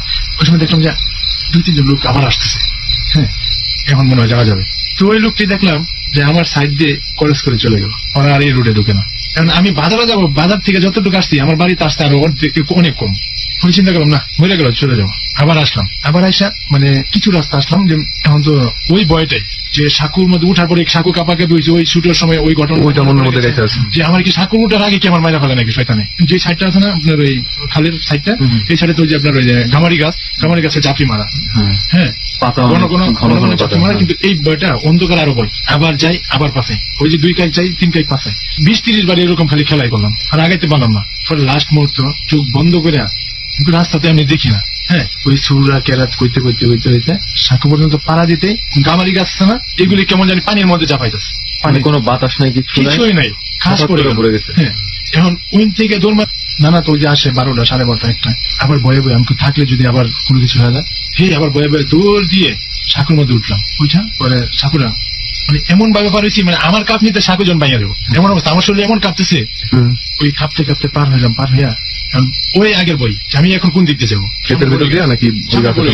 সামনে বড় গাছ। হঠাৎ করে দেখি যে বিড়াল ডাকছে, আবার এই সাইডে হয়েছে আপনার কাদা খেত। এখন তো যাওয়ার মতো কোনো পজিশন না যে এই দিক দিয়ে ভয় পেয়েছে ওই দিক দিয়ে চলে যাবো। পরে আমার আম্মা আবার বলছে, কোন সময় যদি কখনো শয়তান ভয় পাও বা মনে হচ্ছে, তুমি পেছনে তাকাইবে না, পেছনে তাকালে তোমার গাছটা ভেঙে আনো। বড়ই গাছটা ছাড়াই ধরেন 10-15 হাত ছাড়াই একটা বট গাছ আছে, বিশাল বট গাছটার এত ঝাঁপড়ি মারা যে আপনার অনেক সময় সন্ধ্যার সময় অন্ধকার হয়ে যেত নিচে। একটু যেমন একটু বুঝায় বলেন। না, আমি করে বুঝাই, এটা হচ্ছে ঝাঁপড়ি মারা বলতে বুঝাইছে অনেক ঢালপালা আছে, অনেক পাতা, আপনি ঢুকার মতো কোনো পজিশন নেই, ওই গাছে আপনি ঢুকবেন এতই পাতা। তারপর বলেন। না, আমি করে বুঝাই, এটা হচ্ছে ঝাঁপড়ি মারা বলতে বুঝাইছে অনেক ঢালপালা আছে, অনেক পাতা, আপনি ঢুকার মতো কোনো পজিশন নেই, ওই গাছে আপনি ঢুকবেন এতই পাতা।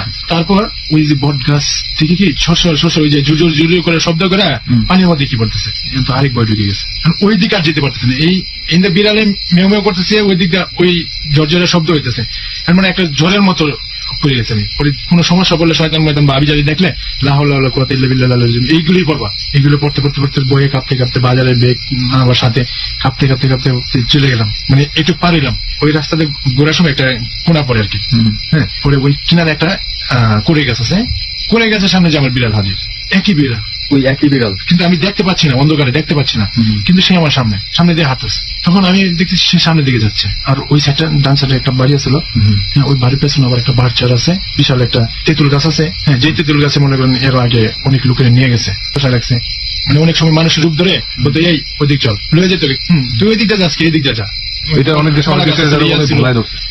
কলা গাছ ছিল, কলা গাছের ওই চিপা দিয়ে নিয়ে যেত, মানে ভালো রাস্তা রাখা বাজে রাস্তায় নিয়ে যেত। পরে তো আমি কি করলাম, আমার সামনে দিয়ে বিড়াল যাচ্ছে, মানে এতই ভয় লাগছে যে আমি লা হাওলা জোরে বলতেছিলাম, হঠাৎ করে বিড়ালটা নাই। মানে কান্দন অবস্থায়, পাশে আর একটা পুকুর আছে, পুকুরে আবার কাঁটাতারে বেড়া আছে। হঠাৎ করে একটা শিয়াল না কুকুর কি হয়ে জানি আমার হাত লিয়া, মানে হাতের মাঝে ঘষা মেয়েরা দৌড় দিল। লাগে আমার এইদিকে মনে হয় যে কাঁটা ফুটছে গা, এমন ওই অন্ধকার তো আর দেখি নাই। আমি এগিয়ে যাচ্ছি, মসজিদের কাছাকাছি যাচ্ছি, দেখি 5-7টা কুকুর এসে আমাকে গ্রাও। আচ্ছা, এই পাশে মসজিদ, আমি এই জায়গা রোডের পাশে মসজিদ, আমার মসজিদের পাশে, ওইখানে কোনো মানুষজন নাই, বাড়ি সাইডে বাড়ি। আচ্ছা, অনেক রাত হয়ে গেছে। পরে চোখ বন্ধ করে আমি দাঁড়ায় রয়েছি, কোনো কথা নেই, আমার শরীর কাঁপতেছে, আর মনে লা হাওলা যে বলবো ওইটাও আর বলা হয় না, এমন অবস্থা হয়েছে। তো বন্ধ করে আমি দাঁড়ায় রয়েছি, কোনো কথা নেই, আমার শরীর কাঁপতেছে, আর মনে লা হাওলা যে বলবো ওইটাও আর বলা হয় না, এমন অবস্থা হয়েছে। তো আমি কি করলাম, চোখ মন যে মানে দৌড় দিলাম, মানে চোখ বন্ধ করে দৌড় দিলাম, যেটা মনে চোখ সামনে যাই উষ্টাখায় পড়ে গেছি, কিছুক্ষণ যাই উষ্টাখায় পড়েছি, মানে 10-12 হাত জায়গা গেছি, বাড়ির কাছাকাছি পড়ছি। এরপর মোটামুটি একটা সাহস আসতেছে আস্তে। তো ওই দিকে ঢুকার পরে আমি জীবনেও দেখি নাই যে আমার নানার বাড়ির সামনে এমন যে ভয়ানক কিছু আছে, তো ওই দিন আমার কাছে বাড়ি ঢুকার আগে কবরস্থান আছে, কবরস্থান যেখানে আমার নানা যারা মারা যায়, মানে পারিবারিক কবরস্থান। এত লোকের কবর দেওয়া হয় নাই, মোটামুটি একটা নতুন তো দেওয়া হয়েছে। কবর আগে যে জায়গায় দিত ওই জায়গায় কি নাই, জায়গা বন্ধ হয়ে গেছে, নতুন দিতেছে। মোটামুটি কয়েকটা কবর হচ্ছে। তো আমি ওই জায়গাতে নামলাম, আসতেছি, হঠাৎ করে কে জানি আমার সামনে দাঁড়ায় গেল। অনেক উঁচা মনে হলো।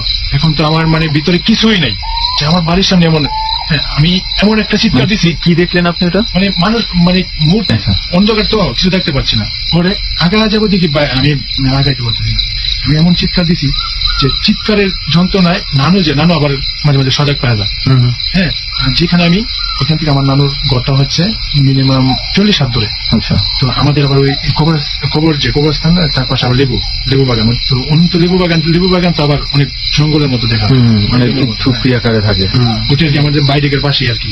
আবার সাইডে শুনে যে কাঁদতেছে, অনেকক্ষণ দৌড়াচ্ছি, কিন্তু আপনি জায়গা থেকে নড়তেছেন না। আমি জায়গা থেকে নড়তেছি না। মানে ইভলিউশনটা বুঝতে পারছো সেখানে? মানে ওনার কিন্তু মনে হইতেছে যে উনি দৌড়াইতেছে, কিন্তু জায়গা বদলে, মানে একটা ঘোরের মধ্যে সার্কেলের মধ্যে আটকে গেছে। এই জিনিসটা কিন্তু আগেও শুনছি, কিছু মানুষের ক্ষেত্রে এরকম হয়। বন জঙ্গলের ভিতরে ঢুকলে মূলত হয় জিনিসটা, যে একই জায়গার ভিতরে ঘুরপাক খাইতে এবং কোনোভাবেই অরিজিনাল পথ কেউ খুঁজে পাইতেছে না। মানে আমি অনেকক্ষণ ধরে, কিন্তু আমার নানু ওই সময় তো ওই যে মানে কুফি বাতের যুগ, আমার নানুদের ঘরে আবার হারিকেন আছে। হারিকেন সবসময় একটু জ্বালানো থাকে। নিয়ে গেলি না, হ্যাঁ আমার এখানে তুই গেলি, তুই কি লেগে একলা গেলি, আমার লই যাইতি, আমি তোর সাথে যেতাম গা। হ্যাঁ, এমন মানে মহিলা কণ্ঠ নাকি? হ্যাঁ, মহিলা কণ্ঠ। মহিলার যেমন কান্দে না, এভাবে কান্দে আছে কবরস্থানের ভিতর থেকে। হ্যাঁ, কবরস্থানের উপরে। আমি কিন্তু দৌড়াচ্ছি, প্রায় কতক্ষণ দৌড়াচ্ছি আমি নিজে বলতে পারবো না। শরীরে মানে এত ঘাম ঝরতেছে প্রচুর। ওই কান্না শুনি যে পরে এমন সময় বলে আমার লয়া যাক। তো আমার কাছে মনে হচ্ছে, সামনে আবার মনে হচ্ছে আমি যে রাত, এটা মনে হচ্ছে যে আমি আলোর মধ্যে দৌড় পড়তেছি। হঠাৎ করে আমার নানু যে একটা চিৎকার শুনছিল, হ্যাঁ, নানু না ওই হারিকেন নিয়ে আসতেছে। তো আমার নানু দেখতেছে আমি দাঁড়ায় রয়েছি। পরে নানু বলতেছে, তুই বস না গেলে গা। পরে মানে কয়েকবার বলার পরে আমার হঠাৎ করে মানে আমি নানুর শব্দটা শুনতে পারলাম। পরে আমার নানু বুঝতে পারছে কি ব্যাপার, এভাবে কথা বলেছে। পরে নানু আবার যে দৌড়ছে, ধরার পরেই মানে আমি ওই যে জায়গায় দাঁড়াতে বলে গেছি। পরে মানে নানু পানি টানি আনছে। পরে দেখে যায় হুদা মানে পিছলা আর কি। হ্যাঁ, শরীর পিছলা। তখন দেখতেছে, হ্যাঁ, তখন আবার 10-15 মিনিটের মধ্যে মনে আবার ড্রেনটা আসছে। তখন আমি বলতেছি, কি হয়েছে, তুমি এমন করতেছো গেলে, তোর কি হয়েছে তুই জানো না? কি তো মানে এমন ওই সময় মনে হচ্ছে না। নানু কি খাওয়াইছে ওই সময় আমি কিন্তু জানি না। পরে শুনি যে শিল আছে না, শিল পাটা, শিলপাটা মরিচ টরিচ বাটে, ওই শিল দিয়ে ধুয়ে পানি খাওয়াইছে। আচ্ছা, যেমন ভাই আপনার তো কিছু মনে ছিল না ইয়াতে আসার পরে, আবার আপনার মনে পড়ছে কখন? এই যে আপনি দৌড়াইছিলেন সব ফেরার পরে, তখন আবার আপনার মনে পড়ছে মাঝখানের সময়টা বাজার থেকে আসার পরে সবগুলি আমার মনে পড়ছে। আর এখানে যেটা আরেকটা অবিস্মরণীয় ঘটনা ঘটছে, সেটা হলো আমাদের যে নানাবাড়ির যে মসজিদ আছে, মসজিদের একটা হুজুর আসলো। আমরা কারি ডাকতাম, আমরা হুজুর ডাকতাম, আমরা কারি সাহেব ডাকতাম। কারি সাহেবের একটা ছেলে ছিল, সন্ধ্যার দিকে আসতো, খাওয়া দাওয়া করে রাত্রে যাইতো। আন্তরিকতা, বাবা ছিল অনেক আন্তরিকতা ছিল। হঠাৎ করে একদিন আসলে ওই দিন রাত হয়ে গেছে, অনেক রাত হয়ে গেছে। মসজিদের একটা হুজুর আসলো, আমরা কারি ডাকতাম, আমরা হুজুর ডাকতাম, আমরা কারি সাহেব ডাকতাম। কারি সাহেবের একটা ছেলে ছিল, সন্ধ্যার দিকে আসতো, খাওয়া দাওয়া করে রাত্রে যাইতো। আন্তরিকতা, বাবা ছিল অনেক আন্তরিকতা ছিল। হঠাৎ করে একদিন আসলে ওই দিন রাত হয়ে গেছে, অনেক রাত হয়েছে, মনে হয় 12:30 মাঝে। হুজুরের খাওয়া দাওয়া করানোর পরে শয়তান কিন্তু বড়ি গাছে আসে গাব গাছ থেকে। হ্যাঁ, বা গাব গাছে দেখা যায় শব্দ হচ্ছে, এই শব্দ দেখা যায় গাব গাছে নেই, বড়ি গাছে। হ্যাঁ, যে ঘটনার পরে আপনার হুজুরে ওই দিন একা ওর ছেলের সামনে রাত হয়ে গেছে। তো ছেলে বলতেছে, না বাবা যাওয়া লাগবে না, কোন আমি যাই, তোমাকে আগে দিয়ে আসি। হুজুর কিন্তু জানে, হুজুরের ছেলে কিন্তু এই ঘটনাটি জানে না। তো হুজুর কি করছে, মানে সাঁকুটা পার করে আমাদের যে মেন রাস্তা মানে সাঁকুটা পার হয়ে মানে বলছে তুমি যেতে পারবা। হুজুরের টার্গেট ছিল আমি সাঁকুটা পার করে দিই, নিশ্চিন্ত, ওর আর কোনো ঝামেলা নেই, যে বাবা এখন যাইতে পারবা। হ্যাঁ, যাইতে পারবো। ওর বাবা খালি উল্টা বা খালি মানে আমাদের মসজিদের পথ ধরছে, আর ওর ছেলে যাইতে 10-15 কাজ দিছে। হঠাৎ করে গালে একটা চড় মারছে ছেলেটা ভয় পেয়ে যাবে। আরো হুজুরে আবার ওই যে হুজুরে যতটুকু মানে দোয়া কালাম ইন্তিকে বলে দিচ্ছে ছেলেটা কিছু না হয়। পরে কিছুক্ষণে যাওয়ার পরে হুজুর ডাক দিতেছে, যে বাবা এদিকে আসো। হুজুর মনে বেড়ে গেছে, যদি কিছু হয়ে যায়, ঠিক আছে আনছি। আবার যা দূর পড়ে যা, ছেলে আটকেছে। পরে বলতেছে, বাবা তোমার যাওয়া লাগবে না, কোনা বাবা জায়গা, ঠিক আছে কোনা যাও জায়গা। ছেলে না, পরে লাস্ট মুহূর্তে বললো সমস্যা আছে, তোমার গায়ে চল মারছে। হ্যাঁ, আরে শয়তানের কথা বলতেছো তুমি, ছেলে আরো সাহস। এসব দেখে আমি ভয় পাই না, তুমি যাও। তখন ছেলে বলতেছে, ছেলের সাহস বাইরে গেছে। তো ছেলে বলতে যাবো, তুমি যাবো, এগুলি কিছু না, শয়তান মতন এগুলো কিছু না। বাপের অনেক সাহস দেখাইলো। আচ্ছা ঠিক আছে যাবো, গেছি রাত হয়ে গেছে, শুয়ে রয়েছে। সকালে তার মা তার বোন মানে ডাকতেছে, মানে ছেলেটা পরে দরজা খুলে অনেক টাকা ডাকে, দরজা খুলে না, পরে যায় দরজা ওই খিলের দরজা তো খিল খুলছে, যাই দেখে উনি তো মারা গেছে, ছেলে মারা গেছে। তো কি ওই দিন ওই থাপড়ের কারণে না? হ্যাঁ, পরে এই যে এটা বেশি গেছে জায়গায় আসে না, মানে উনি চলে গেছে। আসলে বলার কিছু নাই, এইটুকুই ছিল যে আমার জানা মতে একটু বয়ারি দেখেছি এই অভিজ্ঞতা। তবে জামান ভাই, আপনার যে ওই যে কবরস্থানের সামনের অভিজ্ঞতা ভাই, ওই যে আপনি কণ্ঠটা যে শুনছেন, এই মানে এই জিনিসটা কিন্তু আমার যখনই বলছে যে একটা ওই চিৎকার শুনতেছে তখনই আমার শরীরে পছন্দ। কথাটা দেখছিস তুই, আমারে নিয়ে যা।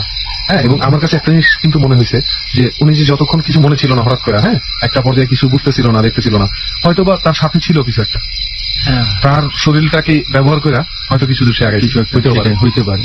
হ্যাঁ, ওই যে ওনারা বলছে যে আমার নিয়ে যা, তখন যে দৌড় শুরু করছে, এই দৌড়টা জামান ভাই দৌড়ায় নাই, তাকে তার দেহটা ব্যবহার করে তাকে সেন্সলেস করে নিশ্চয়ই কেউ একজন দৌড়াইছে। আচ্ছা একটু রেহান, মনে আছে মাসুদ ভাই কিন্তু একটা পুকুরে বলছিলেন, কিন্তু শেষ হয়নি, অনেক কিছু আছে। আসলে জামান ভাইয়ের ঘটনাগুলো শোনার পরে এমনিতেই চারপাশে খুব থমথমে, আর আমি বলে রাখলাম এমনিতেই চারপাশে খুব থমথমে, আর আমি বলে রাখলাম আর বেশিক্ষণ থাকতে পারবো না, একটা প্রহরের ব্যাপার আছে, ঠিক আছে? ঠিক 4:30 পৌনে 5টার দিকে, মানে সূর্য যখন মাত্র উঠতে শুরু করে, মানে ফজরের আজানের ঠিক আগে আগে, ওই সময়টা তেমন জায়গায় না থাকাই ভালো। তো আমরা এর মধ্যেই আমরা এটা শেষ করে ফেলি। আমার জীবনের বাস্তব একটা ঘটনা, আরো একটা ঘটনা আমি বলতেছি। সেটা হলো, আমরা যে পুকুরটার কথা বললাম যে একটা লোক 12 বছর পরে আবার চলে গেছে, ওই পুকুরটার মাঝখানের গভীরতা কেউ মানে যতই সাহসী লোক হোক ডুব দিয়ে যত দূরই গেছে গভীরতা পারেনি। তো ওই পুকুরে আমরা দেখছি, আমরা দুপুর দিকে একবারে মানে জোহরের টাইমে, সূর্য যখন ঠিক একবারে মাথার উপরে, ওই টাইমে একটা মাথা দেখা যায়। মাথাটা কেউ তার ফেস কোনোদিন দেখেনি, শুধু মাথাটার চুল, বিশাল চুল, আপনার 5-6 হাত লম্বা হবে, তারও বেশি, চুলগুলা সাপের মতো একবারে মাথার উপরে।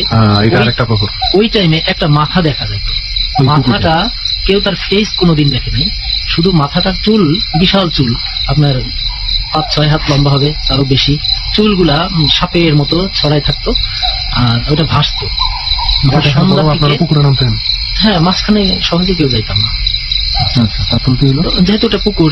আপনার ঘাট ছিল এখনো 3টা ঘাটই আছে, 3টা ঘাট। তো এই 3 ঘাটের কারণে আরো একটু রিস্কি থাকতো, যেহেতু বেজোর ঘাট। আমরা সবসময় চেষ্টা করতাম আর একটা ঘাট বানানোর জন্য, 4 নম্বর ঘাট দিয়ে, বেশিরভাগ আমরা অন্য সাইড দিয়ে নামতাম, মানে ঘাট গুলা কম ব্যবহার করতাম। তো এক পর্যায়ে নামতে নামতে গোসল করতে করতে সাহস মোটামুটি চলে আসছে, যে শ্মশান গেটে চলে আসলাম, তাই কিছু হলো না। ওই যে শ্মশানে যে আমার যে ঘাড় ধরছিল, সেই ঘাড়ের ব্যথা আমার প্রায় 3-4 মাস ছিল। 3-4 মাস আমি বুক ডাউন করছি। হাত ক্রিকেট বা ফুটবল খেলতে গেলে বা হাডুডু খেলতে গেলে আমরা যে দিনে রাত্রে সকালে নামাজ পড়তাম, কিন্তু এই ঘাড়ের যে ব্যথা আমার প্রায় 4 মাসের মতো ছিল, এগুলা মালিশ করেও কমাইতে পারিনি। তো যাই হোক, পুকুরে আমরা যখন গোসল করতে যাইতাম, দ্বিতীয় যে ঘাটটা, এই দ্বিতীয় ঘাটটা দিয়ে, ওই ঘাট দিয়ে নামতাম। মানে ভয়, শান্ত একটা বাতাস, চারপাশে শুনশান নীরবতা, একলা আপনি, অন্ধকার ঘর, কিচ্ছু নেই, কেউ নেই, শুধু আপনি আর আমাদের ডর। তবেই আপনি চিনবেন ডরকে। যারা ভয় পেতে ভালোবাসেন রেহান এবং সুমনের মতো, তাদের জন্যই এই অনুষ্ঠান ডর। তবে মনে রাখবেন, ডরের রেসিপি হচ্ছে একটা শান্ত শুনশান জায়গা, একলা আপনি, রেডিওর ক্লিয়ার সাউন্ড এবং অন্ধকার ঘর। এরপর মনোযোগ দিয়ে শুনুন আরজি কিবরিয়া, লোবান, সুমন এবং রেহানের অনুষ্ঠান ডর। আর আমাদের সাথে আপনার জীবনে ঘটে যাওয়া দুর্ধর্ষ ভৌতিক ঘটনা নিয়ে যোগ দিতে আপনি আমাদেরকে ফোন করতে পারেন 09613892 এই নাম্বারে। পুরো সপ্তাহ জুড়ে খোলা রয়েছে নাম্বারটি, যে কোনো সময় ফোন করে 3 চাপুন। এরপর ডরে কথা রেকর্ড করবার জন্য নির্দেশনা অনুসরণ করুন। আপনার যে সময়টি বরাদ্দ করা হয়েছে, সেই সময়ের মধ্যে আপনার জীবনে ঘটে যাওয়া ভৌতিক ঘটনার সারাংশ আমাদেরকে বলুন, আমরা আপনার সঙ্গে যোগাযোগ করব। আপনার ফোন নাম্বারটি দিতে ভুলেও ভুল করবেন না। এবং আরো একবার মনে করিয়ে দিচ্ছি, আগামী সপ্তাহে সুমন এবং রেহান যাচ্ছে কুয়াকাটার সমুদ্র সৈকতের কোন একটি হন্টের জায়গায়। এ পর্যায়ে একটা বিরতি নিচ্ছি, একটু পর রাত 1টা বাজবে এবং 1টা বাজলেই আজকের ডরের আসল টেস্ট। মাসুদের অতিপ্রাকৃত সেই পুকুরে কি ঘটেছিল তা জানবো আমরা ঠিক রাত 1টায়। ডর।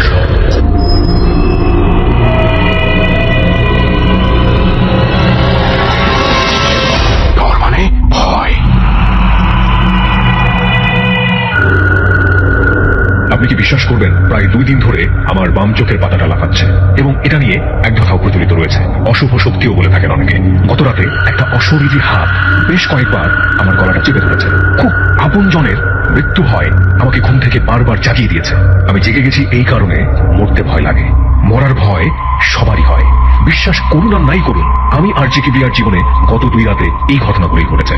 বিগত 2 দিন আমার সাথে যে ঘটনাগুলো ঘটেছে, প্রতিটি মানুষের জীবনে, ব্যক্তিগত জীবনে এরকম অযৌক্তিক অনেক ঘটনাই ঘটে থাকে, যেগুলোর যুক্তিসিদ্ধ উত্তর আমরা কখনো খুঁজে পাই, কখনো খুঁজে পাই না। কিন্তু এই ঘটনাগুলোর পেছনে অনেক বড় একটা জায়গা জুড়ে থাকে ভয়। আমরা ভয় পেতে ভালোবাসি। সুমন এবং রেহান আমরা প্রত্যেকেই জেনে হোক কিংবা না জেনে হোক ভয় পেতে ভালোবাসি সুমন এবং রেহানের মতো। তারা ছুটছে বাংলাদেশের নানা ভৌতিক জায়গায়। যদি আপনিও যেতে চান তাদের সাথে, বলতে চান আপনার জীবনের ভৌতিক ঘটনাগুলো, তবে এক্ষুনি ফোন করুন 09613892 এই নাম্বারে। আবারও বলছি 096138 এই নাম্বারে। আবারও বলছি 09613892 এই নাম্বারে। এখানে ফোন করার পরে আপনি 3 চাপবেন। তারপর নির্দেশনা অনুসরণ করে আপনার জীবনে ঘটে যাওয়া ভৌতিক ঘটনার সংক্ষিপ্ত বিবরণ এখানে রেকর্ড করবেন এবং অবশ্যই আপনার ফোন নাম্বারটি দিতে ভুল করবেন না। আমরা খুব শীঘ্রই আপনার সঙ্গে যোগাযোগ করব। এমনও হতে পারে আগামী সপ্তাহে আপনি আমাদের সাথে যাচ্ছেন কুয়াকাটার সেই নির্জন জায়গায় কোনো একটি হন্টেড প্লেসে এবং আপনার গল্প শুনবে বাংলাদেশের লাখ লাখ মানুষ।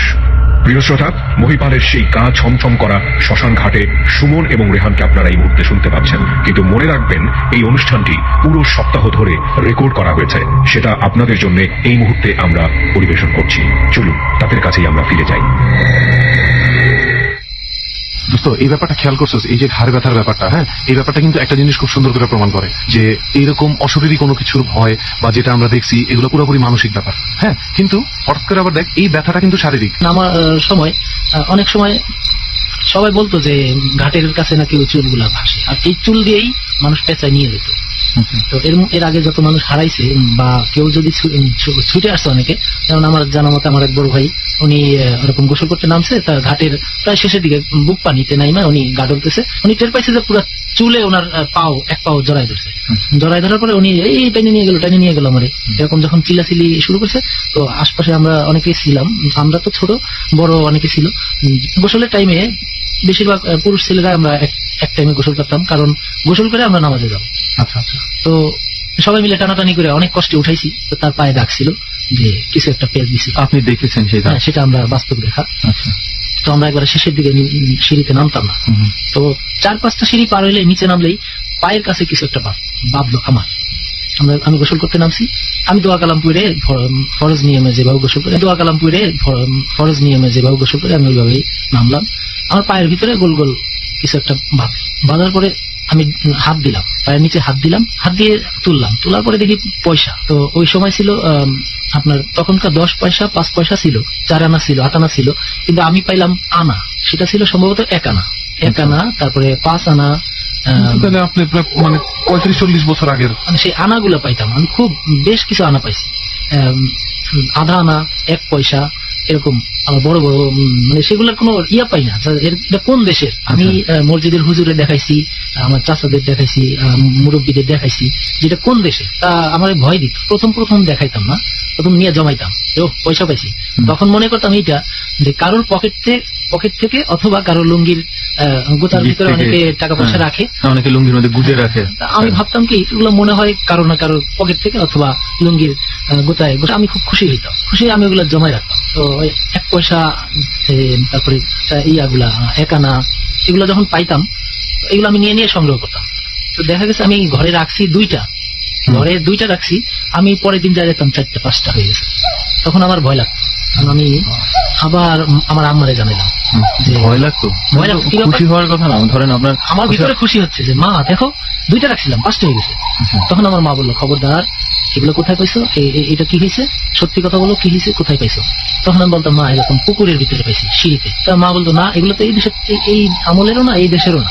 মানে কোন দেশের যে, এটা আমি অনেকেরই দেখাইছি, তারা কেউ বলতে পারে না। আচ্ছা। লাস্টে আমার একজন ভয় দিল এগুলো আমার দিয়ে দাও, তা নাহলে তোমার পুলিশে দাও।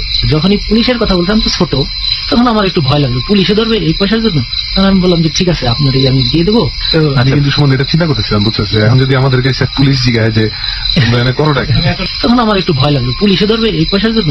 তখন আমি বললাম যে ঠিক আছে আপনার আমি দিয়ে দেবো। তো আমি কিন্তু সুমন এটা চিন্তা করতেছিলাম, বুঝছো, এখন যদি আমাদেরকে পুলিশ জিজ্ঞাসা যে করোটা কি, এত রাত্রে পুলিশে তখন জবাব কি? আসলে আমাদের আসলে চারপাশে কোনো আলোই পাইতেছি না। ঠিক আছে, যাতে পুলিশ দোয়া করি আমরা পুলিশ যেন এসে না ধরে আর কি। আচ্ছা, তারপর কি হলো? এমন জায়গায় পুলিশ কেন? কোনো সুস্থ আমাদের মতো পাগল ছাড়া কেউ আসবে না। আসবে না এখানে। তারপর যখন এই পয়সাগুলো আমার আম্মারে দেখাইলাম, আমার আম্মা বললো যে এগুলা তুমি ই করো না, 2টা থেকে 5টা হয়েছে, মানে বাড়তেছিল। এক পর্যায়ে আমার 2 হাতের মানে কোষ যেটাকে বলে 2 হাত ভরে গেছে, মানে ওইগুলো পয়সা হয়েছে একটা থেকেই না। তখন মানে আমি 8 থেকে 10টা পয়সা পাইছি সব মিলে, কিন্তু এগুলো শুধু বাড়তে থাকলো। বাড়তে থাকার পরে আমার মানে আমি একদিন গোসল করতে গেছি, তখন কেউ কোনো লোকজন নাই, না থাকার কারণে আমি আবার চলে আসতেছিলাম। তখন আমার ওই পাশের ঘাট থেকে একজন বলতেছে, ডাক দিছে, মাসুদ গোসল করো। আমি বললাম যে না, আমাদের এই ঘাটে আমি তখন আমার এলাকার ভাষায় বলছি যে না, আমাকে ঘাটে কেউ নেই, তা আমি একা একা গোসল করবো না। আমি তো করবো না, আমি তো আছি, নামো। না আপনি তো আপনি ওই দিকে ফেস করা। আচ্ছা, তো কণ্ঠটা আমার এই পর্যন্ত আসতেছে দেখে আমার সন্দেহ হয়েছে যে এত দূরে, তো ওই কণ্ঠ এত দূরে এত ক্লিয়ার, আমার ভয় লাগতেছে। তখন কয়টা সময়, এটা দুপুরবেলা? একবারে দুপুরবেলা। আচ্ছা। হঠাৎ করে শুনতে অনেকের কাছে মনে হতে পারে যে কিছুই না, এরকম একজন ডাক দিতেই পারে, কিন্তু অপরিচিত একটা মানুষ অন্যদিকে ফিরা মাঝখান থেকে ডাক দিচ্ছে অনেক দূর থেকে, কিন্তু আওয়াজটা মনে হচ্ছে আমার পাশেই। এটা কিন্তু ছোটখাটো ব্যাপার না। তো আসলে ফেস দেখা যাচ্ছে না, এই জন্য আসলে চুলগুলা, এই যে চুলের গল্প, এখানে যতগুলো মানুষ যে যারাই দেখছে প্রত্যেকেরই চুল বড়, চুল দিয়ে এমন ভাবে ফেস ঢাকা থাকে, মনে হয় না যে ফেসটা কোন দিকে, মানে এর ফেসটাতে কোন মুখটা কোন দিকে আছে এটা বোঝা যায় না। আমি মনে করতেছি তার মুখ ওইদিকে, কিন্তু ওই দিক দিয়ে যে দেখতেছে সে মনে করতেছে তার মুখ এইদিকে। আসলে তার ফেস ওই পুকুরে যতদিন যে যত মাথা দেখছে, চুল দেখছে, কেউ কোনোদিন ফেস দেখে নাই আমার জানা মতে। তো যার কারণে আমিও দেখতে পারতেছি না। তো আমার বলতেছে গোসল করো, সমস্যা নেই। তো কণ্ঠটা একটু ভারী। আমি বললাম না, আমাকে ঘাটে যখন কেউ নেই, আমি বললো সমস্যা নেই, তুমি নামো। তখন আমি দৌড় দিলাম। আমার মা বলে দিছে, 1 মায়ের 1 ছেলে, খবরদার কোনো ইয়েতে দরকার নেই যাওয়ার, পানিতে বিশেষ করে। তো বিশেষ করে পানিতেই কিন্তু সমস্যা দেখা দেয় বেশি। তো আমি দৌড় দিয়ে বাসায় চলে গেলাম। যাওয়ার পরে আবার গোসল করার জন্য ওই পাশের বাড়ির সবাই নিয়ে চল গোসল, আবার গোসল করতে আসলাম। তখন আমি আবার একটা পয়সা পাইলাম। পয়সা পাওয়ার সময় আমি যখন তখন ওই পয়সাটা নিতে গিয়া, মানে ওই যে পয়সার একটা লোভ হয়ে গেছে, যে সিঁড়িতে পাইতাম ওই সিঁড়িতে না পাই আরেক পাও নিচে নামাইছি। এভাবে কয়েকটা সিঁড়ি আমি কিন্তু নামছি, এই লোভে পয়সা এক ধাপ করে নামতেছি। তখন লাস্টেরটা যখন আমার গলা মানে মুখ ঢাকবে, আর একটু নামলেই আমার মাথাটা নামে, এরকম পরিস্থিতিতে আমি যখন নামতেছি তখন আমার সেন্স আছে, আরে আমি তো বেশি নিচে নামতেছি, আর পয়সাও পাইতেছি না। খুঁজতে খুঁজতে একটা পয়সা, সিঁড়ির এই মাথা ও মাথা, সিঁড়ি বাঁধানো তো, সিঁড়ির এই মাথা ও মাথা হাঁটতেছি। সবাই বলে কি ব্যাপার তুমি এরকম করো, ঘুরো কেন? আছে বলা যাবে না, কারোর কিন্তু বলি না, শুধু মা জানে। আর ওই কয়েকজন মুরব্বীরা বলছি, তারা বলছে এটা এই দেশে না। তো আরেকজন বলছে ওই লোকটা খুব চালাক, উনি মনে করছে বিদেশি আরো পয়সা পাবা, তুমি আরো নিচে নামো, আরো ভিতরে আসো, মানে আরো নামো।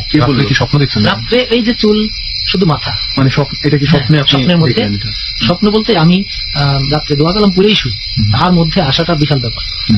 তার ভিতরেই শুধু মাথাটা এমন ভাবে আপনার, আমি যখন শোয়া, আমার স্বপ্ন কিনা মানে স্বপ্নের ঘরেই একবারে মাথার উপরে মানে টাল ভেদ করে মাথাটা, শুধু মাথাটাই দেখা যাচ্ছে। বলতেছে তুমি আরো পয়সা পাবা, আরো অনেক কিছু পাবা, তুমি আরো নিচে নামো। আচ্ছা, আপনার কি কোনো মনে নেই মাসুদ ভাই যে আপনার যে পয়সার প্রতি আগ্রহ, সেই আগ্রহটা আপনার এইসব জিনিস মানসিক ভাবে দেখাইতেছে, বুঝাইতেছে যে তুই আরো পয়সা পাবি? যদি মানসিক ভাবে দেখাবে, তাহলে পয়সাটা মানসিক ভাবে কোথা থেকে আসবে? সেটাই, এটা তো পয়সাটা তো সবার হাতে দিচ্ছি, এটা তো দেখতে পাচ্ছি, এটা তো হাতে ধরতে পারছি, এটা বাড়তেছে, এটা তো আর কল্পনা না।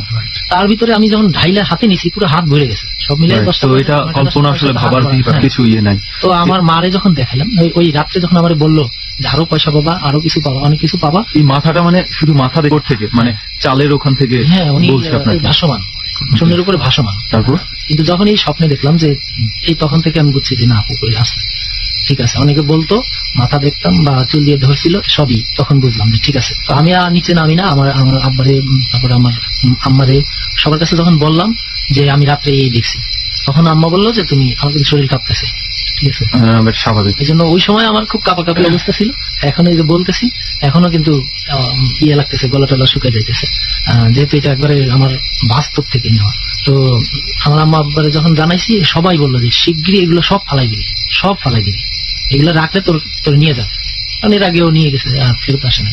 তো শেষ পর্যন্ত আমি এগুলো ফালাইতে মায়া লাগতেছে, তারপরে আমার হাতেই ফালাইতে হবে, আমি পাইছি আমারই ফালাইতে হবে। আপনাকে ফেলাতে হবে।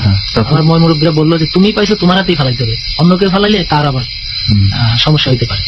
তো আমি এইগুলো নিজের হাতেই যাই, আবার শেষ পর্যন্ত আমি এগুলো ফালাইতে মায়া লাগতেছে, তারপরে আমার হাতেই ফালাইতে হবে, আমি পাইছি আমারই ফালাইতে হবে। আপনাকে ফেলাতে হবে। তারপর আমার ময়মুরব্বীরা বললো যে তুমি পাইছো তোমার হাতেই ফালাইতে হবে, অন্য কেউ ফালাইলে তার আবার সমস্যা হইতে পারে। তো আমি এইগুলো নিজের হাতেই যাই, আবার এই পুকুরের মধ্যে এক একটা করে ঢিলাই ঢিলাই ফালাই আর কি, যা তোর পয়সা তোরে দিয়ে দিলাম, তোর টাকা তোরেই দিয়ে দিলাম, তোর সম্পদ তোরেই দিয়ে দিলাম, আমি নেব না। কারণ এই ধন সম্পত্তি আমার দিয়ে তারা আমার নিয়ে যাবে, আমার ধন সম্পত্তি এইগুলো ধন সম্পত্তি শুধু বাড়তে থাকবে, আমার বাবা মা পাবে। আর কথা হলো ওই দিন রাত্রে আমার বলছে যে তুমি আসো আরো পাবা, তোমার বাবা মা এগুলো পাইতেই থাকবে। কিন্তু আমি এইগুলো যখন আব্বা আমার বলছি তখন বলছে যে খবরদার ওদিকে আর যাবা না। তো আমার ভিতরে তো 4 আনা এই 1 আনা 2 আনা এরকম করে টাকা গোছানোর একটা লোভ চলে আসছে। তো আমি বেশ কিছুদিন পুকুরে যাইতাম না। এর ভিতরে চলে গেলাম কোথায়, ওই বিআইটি কলেজের ভিতরে। তখন আর এই পুকুরে গোসল করতে যাইতাম না, পুকুর চেঞ্জ করে ফেললেন। যে ওই বিআইটি পুকুরে যাইতাম, খেলাধুলা করতাম, পুকুরে গোসল করতাম, চলে আসতাম বাসায়। নাম বাংলা করছে কিনা কেউ নিশ্চয়ই শুনে থাকলে বুঝবে যে জায়গাটা আসলে কোথায়। তো ওই বিআইটি কলেজে আমাদের বাড়ি থেকে ওয়ালের নিচ দিয়ে ঢুকতাম, মানে বিআইটি কলেজের বেরিয়ে অনেক বাউন্ডারিটা অনেক বিশাল, ঘুরে যেতে হবে বলে নিচ দিয়ে চলে যেতাম। ঘুরে যাইতাম না, আমাদের গ্রামটা একটা বাউন্ডারি পরে সামনে, সামনে একটা বাউন্ডারি পরে গ্রামের ভিতর দিয়ে, ওই বাউন্ডারির নিচ দিয়ে রাস্তা করে নেওয়া, নিচ দিয়েই আমরা যাইতাম, যাওয়া আসা করতাম, যাই গোসল করে আবার চলে আসতাম, খেলাধুলা করতাম। তো আমার বন্ধু বান্ধব সবাই নাম ধরে, মাসুদ তুই কিন্তু একমার এক তোলা, খবরদার ওই মাঝখানে যাইস নি। আমি ওই হাঁটু পরিমাণ বা মাজা পরিমাণ পানিতে নামেই গোসল করে আবার চলে আসতাম। তখন আমার খুবই রিক্সে চলতে হইতো। তো একদিন 2 দিন ওই বল খেলতাম, হাডুডু খেলতাম, খেলতে খেলতে একদিন ওরকম ওরা কথা বলতেছে, তো আমি বলি যে তোরা কথা বল, আমি গোসলটা করে নি। এর মধ্যে ওরা কথা বলতে বলতে একটু চোখের আড়াল, মানে রাস্তার ওই পাশে ওরা, আমি পুকুরে। আমি যখন গোসল করতে নামবো তখন দেখি যে ওই পাশের একজন লোক, সেও গোসল করতে নামছে, সে শরীর জ্বলতেছে, গোসল পুরা শরীর ভিজায় নাই। তো যখন গোসল করতে নামবো তখন দেখি যে ওই পাশের একজন লোক, সেও গোসল করতে নামছে, সে শরীর জ্বলতেছে, গোসল পুরা শরীর ভিজায় নাই। তো উনি হাত পা ডলতেছে, ফেস দেখিনি, ফেস দেখছি সম্ভবত, খেয়াল রাখি না এই যে এই লোকটা। তো সুন্দর লোকটা, ওনারা দেখে আমি দেখলাম উনি যখন গোসল করতে তাহলে আমি নামি। তো আমি ওই মাজা পরিমাণ নাইমা ঝপাত করে একটা ডুব দিয়ে উঠে তাকাই, দেখি যে ওই পাশের ঘাটলার কোনো পানি লড়াও নেই, ওই পাশের ওই লোকটাও নেই, ওই কাপড় চোপড় কিছুই নেই। তখন আমার একটু সন্দেহ হলো, কি ব্যাপার, লোক তো আমি এক ডুবের ভিতরে, তো সে 2-3 সেকেন্ডের ব্যাপার। হ্যাঁ। তো আমি তখন একটু থাইমে গেলাম, থাইমে যায় তাকাইছিলাম যে পানি টানি লড়ে নাকি, লড়ে না, পানি লড়ে না। তখন আমি খুব দ্রুত উঠে গেলাম যে নিশ্চয়ই কোনো কিছু একটা হবে। তো আমি যখন উঠে আসলাম, আইসে চতুর্দিকে তাকাই দেখলাম যে লোকটা যদি গোসল করে উঠে থাকে তাহলে তো খালি গায়ে একটা লোক যাবে এখান থেকে, অথবা একটা লোক তো থাকবে আশেপাশে। আমি উঠতে না 10 হাত সামনে যাবে, কোনো লোকজন নাই, আমাদের এই ছেলে পেলে ছাড়া বাইরের বাড়তি কোনো লোকজন পাইলাম না। তখন আমার মধ্যেই, হ্যাঁ, মুহূর্তের ভিতরে ওই লোকটা, মানে ওই যে ডুব দিছে, আমি ডুব দিছি, উনিও আমি ডুব দিছি, উনিও ডুব দিছে। উনি ডুব দিয়ে এদিক চলে আসছে, মানে আমার সম্ভবত উনি আমার নেওয়ার জন্য উনি কাজটা ইয়ে করছে যে নামুক, আমি নিয়ে যাবো এরকম। ওখান থেকে বসার একজন যে কোনো ওসিলায় নিয়ে যায়। তো আমি তাড়াহুড়ো করে উঠে যেত, ওদেরকে ডাক দিলাম, এই ওখানে তখন আমার বন্ধু বান্ধব ছিল, ওদেরকে বললাম যে এই অবস্থা, লোক গোসল করতে দেখলাম, কই গেল? না তো তুই ছাড়া তো আর কারো আমরা ঘাটে দেখলাম না। তার মানে ওরাও কিন্তু ঘাটে আর কারো দেখে নাই, আমি দেখছি যে একজন লোক গোসল, টোপটাই আপনার জন্য ছিল। হ্যাঁ। তখন আমার ভিতরে একটা ভয় কাজ করলো, আমার পুরো শরীরে একটা কাঁপুনি দিয়ে উঠলো যে বাবারে বাবা, আমি কোথা থেকে আসলাম, ঠিক আছে, যদি পানির ভিতরে নিয়ে যাইতো তাহলে তার ফেরত নেই, আল্লাহ আমার বাঁচাইছে। তো ওই দিনই আমি যে এত একটা ভয় পাইছি, আমি জ্বর হয়েছে, ভয়ের ঠেলায় আমি খাওয়া দাওয়া বন্ধ হয়ে গেছিল, কথা বলতাম কাইপে কাইপে। মানে শ্মশানের মতো জায়গায় আপনি ভয় পান নাই? আর এইটা চিন্তা করছো, এই পুকুরটা খুবই ভয়ানক। এই পুকুরটাতে মানুষ নিবেই নিবে। এখান থেকে একটা নৌকা ভাসতো, সিমেন্ট দিয়ে তৈরি, সিমেন্ট বালি দিয়ে তৈরি, আমি যতটুকু শুনছি। এটা কখন চিন্তা করছো? এই পুকুরটা খুবই ভয়ানক। এই পুকুরটাতে মানুষ নিবেই নিবে। এখান থেকে একটা নৌকা ভাসতো, সিমেন্ট দিয়ে তৈরি, সিমেন্ট বালি দিয়ে তৈরি, আমি যতটুকু শুনছি। এটা কখন, মানে মাঝে মাঝে মাঝে ভাসতো এই লোক নেওয়ার জন্য।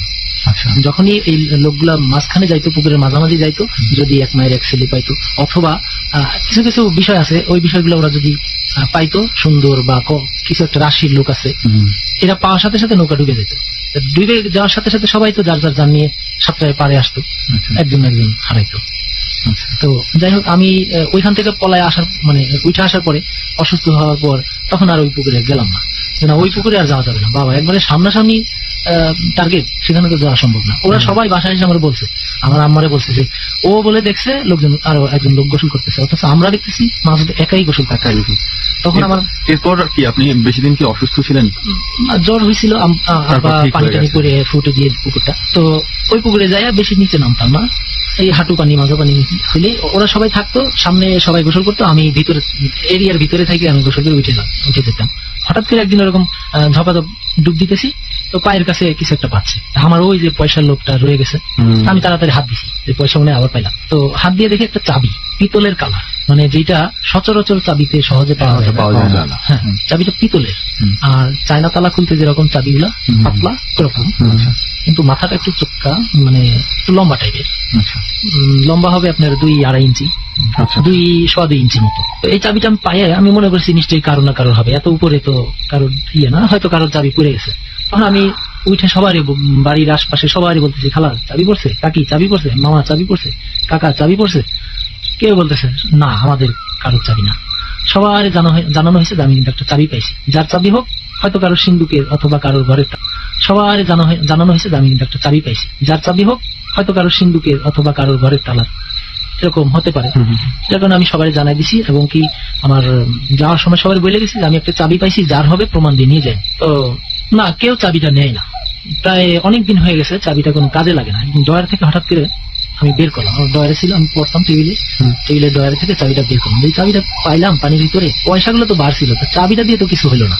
আচ্ছা, তো চাবিটা দেখি কোনো কাজে লাগে কিনা মাথায় হঠাৎ করে আসলো। তো একদিন মানে মসজিদের তালা যায়, তালা দেওয়া, আমি প্রায় যাইতাম, যাই আজান দিতাম, তো হুজুর নাই। একদিন একটু ঢুকছে ভিতরে, মাথার ভিতরে, যে প্রায় সময় যায় ঘুরতে হয়, হুজুর থাকে না, অপেক্ষা করতে হয়, দাঁড়ায় থাকা লাগে। তো আমি কই যে দেখি আমার চাবিটাই কাজ করে, আমি যাই তালাতে যখন চাবিটা ইউজ করলাম, খুলে গেল। খুলে যাওয়ার পরে আমি আজান টাজান দিয়ে বসে নামাজ টামাজ করলাম। হুজুর বললো চাবি পাইছো কি? আমি বললাম চাবি আমার কাছে একটা ছিল। না তোমার তো চাবি। আমি বললাম যে এরকম আমি একটা চাবি পাইছি, ওইটা দিয়ে টেস্ট করছি, খুলে গেছে। ওনারা বলছে মনে হয় এমনি সাধারণ, হয়তো মিলে গেছে। তো যাই হোক, ওটা মাইন্ড করলো না। হুজুর যে রুমে থাকে, ওই রুমে আমি, হুজুর আমার অনেক ভালো জানতো, আমার ভালো কোনো খানা হলে আমার ডাইকে খাইতে দিত। তো হুজুরের রুমে প্রায় যাইতাম। যাওয়ার পর হুজুর বললো যে তুমি প্রায় আসবা, অনেক কিছু শিখাবো, হাদিস অনেক কিছু আছে শিখাবো, তুমি আইসো। আমি প্রায় যাই। তো ওই রকম ওই চাবিটা আমার কাছে রাখলাম, চাবিটার ওই ছিদ্রটা দিয়ে একটা ধরার বানায় নিলাম, ঝুলানি, ওটা সাথে রাখতাম। তো চাবিটা নিয়ে ওই প্রায় যাইতাম, যাই একদিন দেখি হুজুর নাই। তো আমি ওই হুজুরের তালাটা নিয়েও মনের ভিতরেই হলো, দেখি তো এটা খুলে নাকি। ওইটাতেও টাচ করছি, ভিতরে দেয়ার মোচড় দিতে দেরি, খুলতে দেরি নাই কোন তালা। তো ওইটাও খুলে গেল। হুজুর এসে বলে খুললা কিভাবে? আমি বললাম এই তালা চাবি দিয়ে। আশ্চর্য, মসজিদের তালাও খুললা এটা দিয়ে, আমার ঘরের তালাও খুললা এটা দিয়ে। তো আমার উপর বিশ্বাস ছিল, আমি কোনো কিছুতে হাত দিতাম না, আমি বসে পড়তাম। আমার যে পড়া দিছে আগের পড়া, ওগুলো পরের দিন পড়ে ই করে।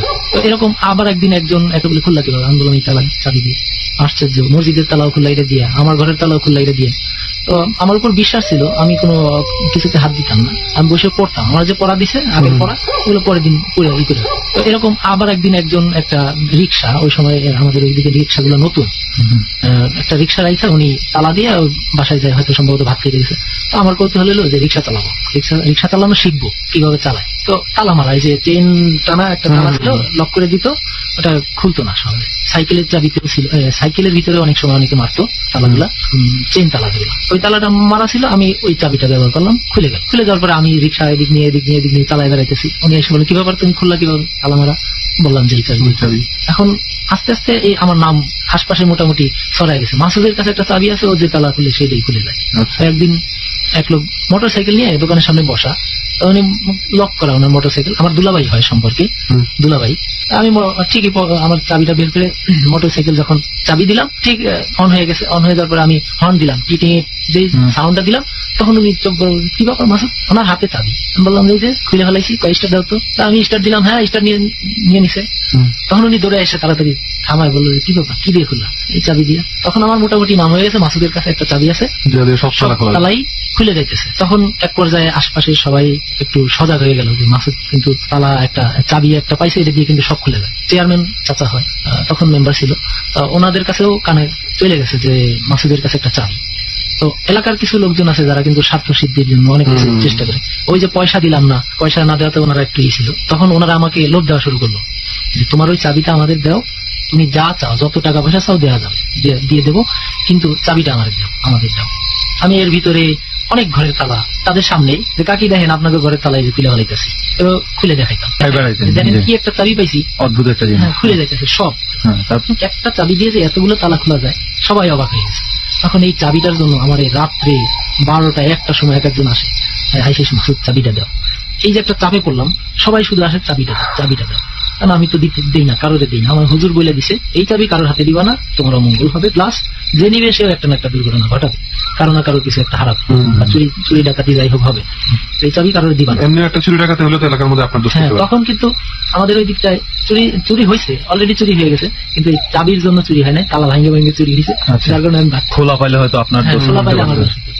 তো আমাকে আমার কাকা, আমার মুরব্বী যারা, ওনারা বললো যে বাবা তুমি যে চাবিটা পাইছো, এই চাবিটা কিন্তু পুরো রিস্কে, এখন যার বাড়িতেই হবে তোমার কিন্তু ধরবে, আর এই চাবিটা তুমি যেহেতু ছড়াই দিছো সবার কাছে, এখন এটা নিয়ে তোমার আর রক্ষা নেই, তুমি এখন এটা নিয়ে কি করবা। তখন আমারে এই চাবি নিয়ে আমারে খুব চাপে পড়লাম। চাপে পড়ার পর আমি বললাম যে না, এই চাবি আর রাখা যাবে না। আমার মা বললো তুমি যেখানে পাইছো ওইদিকে ওই পুকুরে আবার ফালাই দিয়ে আসো। তখন ওই চাবিটা আবার সেই রিংটা খুলে শুধু চাবিটা আবার কারোরে না দেখে, একেবারে রাত্রেবেলা ওই রেল লাইনের ওই পাশ দিয়ে ঘুরে একা যায়, চাবিটা গায়ে জোরে ঢিলা দিয়ে একবার মাঝখানে চাবি তৈরি। এইটার সময় যে যখন পয়সাগুলোর ব্যাপারে যখন আপনারা বলছি, তো এই চাবির বেলা এরকম কোনো কিছু ঘটেনি? কোনো স্বপ্ন বলে নাই, জাস্ট আমি তো একটা ফল পাইতেছি, আমাকে লোভ দিতেছে যে এইভাবে করে পুকুরে আমাকে নিবেই, যেহেতু একটা তো এই ছিল আমার মোটামুটি জানা। অদ্ভুত, আমি আমার ওই মাথার চুলের যেটা ঘটনা, এই মাথার চুলে আমি আগে অনেক ঘটনা কিছু শুনছি মানুষের কাছে, স্বপ্নটা সবার ক্ষেত্রেই শুনছি যে আমার চাচাতো ভাই রয়েছে, আমার মামাতো ভাই করছিল, আমার দূর সম্পর্কের দাদা দেখছিল, কিন্তু এরকম ওনার নিজে যেটা করছে, গন্ধটা খেয়াল করছো?